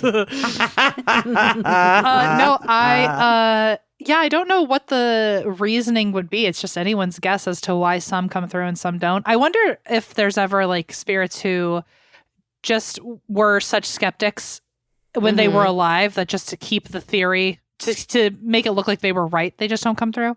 Like I had a petty. Well, I had a friend who I used to go ghost hunting with, and he was not a believer. And I was like, okay, well, whichever one of us goes first, we have to prove it to the other. And then he straight up fucking died. And then I brought out all of my ghost equipment, and I was like, all right, time to shine. Like, show me what we're all about here. And every time I've ever asked for a sign, he's never given me one. And he would be the person. I think he's spitefully not doing it. I think so too. I would, knowing him, he thinks it's hysterical that I am so frustrated that I made a literal pact with a ghost who was not providing, is not like, not doing their end of the bargain. He is enjoying your turmoil from the beyond. Yes. I can feel it. That's I think his so too. own way of haunting you. I think he is haunting. He haunts my dreams because I never got an answer. So I love it. Well, that's my case for this week. And we have special thanks to give first and foremost to Crystal Danielle for choosing this amazing topic this week. Yes, Thank you, this Crystal. was such fucking good. a good topic. It was perfect for Halloween, perfect for Em. All my favorite topics. I really do like one of my favorite topics is talking about Houdini and his spies, and my other favorite one my most recent one that I feel really confident talking about is the Fox sisters. So you really nailed it. Yes, we crushed it. And we can't thank you enough for joining us today. Please plug yourself. Tell the people where they can find you if they don't already know. You can find me at the Em Schulz on all of my social media. I have a TikTok. Apparently, Amanda thinks that makes me famous. You have millions of likes and views. I don't really post a lot on TikTok, but I do. You can find me in the comment section if we have the same algorithm. Yes, I see you in my comment section all the time. but not on Biscuit Talk. So you got to get over there with me. I also, where else can you find me? On a Your That's Why We Drink. podcast. I have a podcast called That's Why We Drink. You can find it wherever you listen to your podcasts. And I also have another podcast I do with Spotify and their podcast team called Rituals. And we're only like 30 episodes in there, but it's very, very fun. We talk about the exact same kind of stuff, just with a different tone. And So cool. I think that's it. We have a book that's out at stores called A Haunted Road Atlas. Sure fucking do. And that's been going pretty good. We're about to finish our current tour, which is called Here for the Booze, but we are already looking at dates for our next tour coming up in 2023. So, Yay! That's so exciting and God, fun. I'm so excited Can't that wait. the world has opened back up again.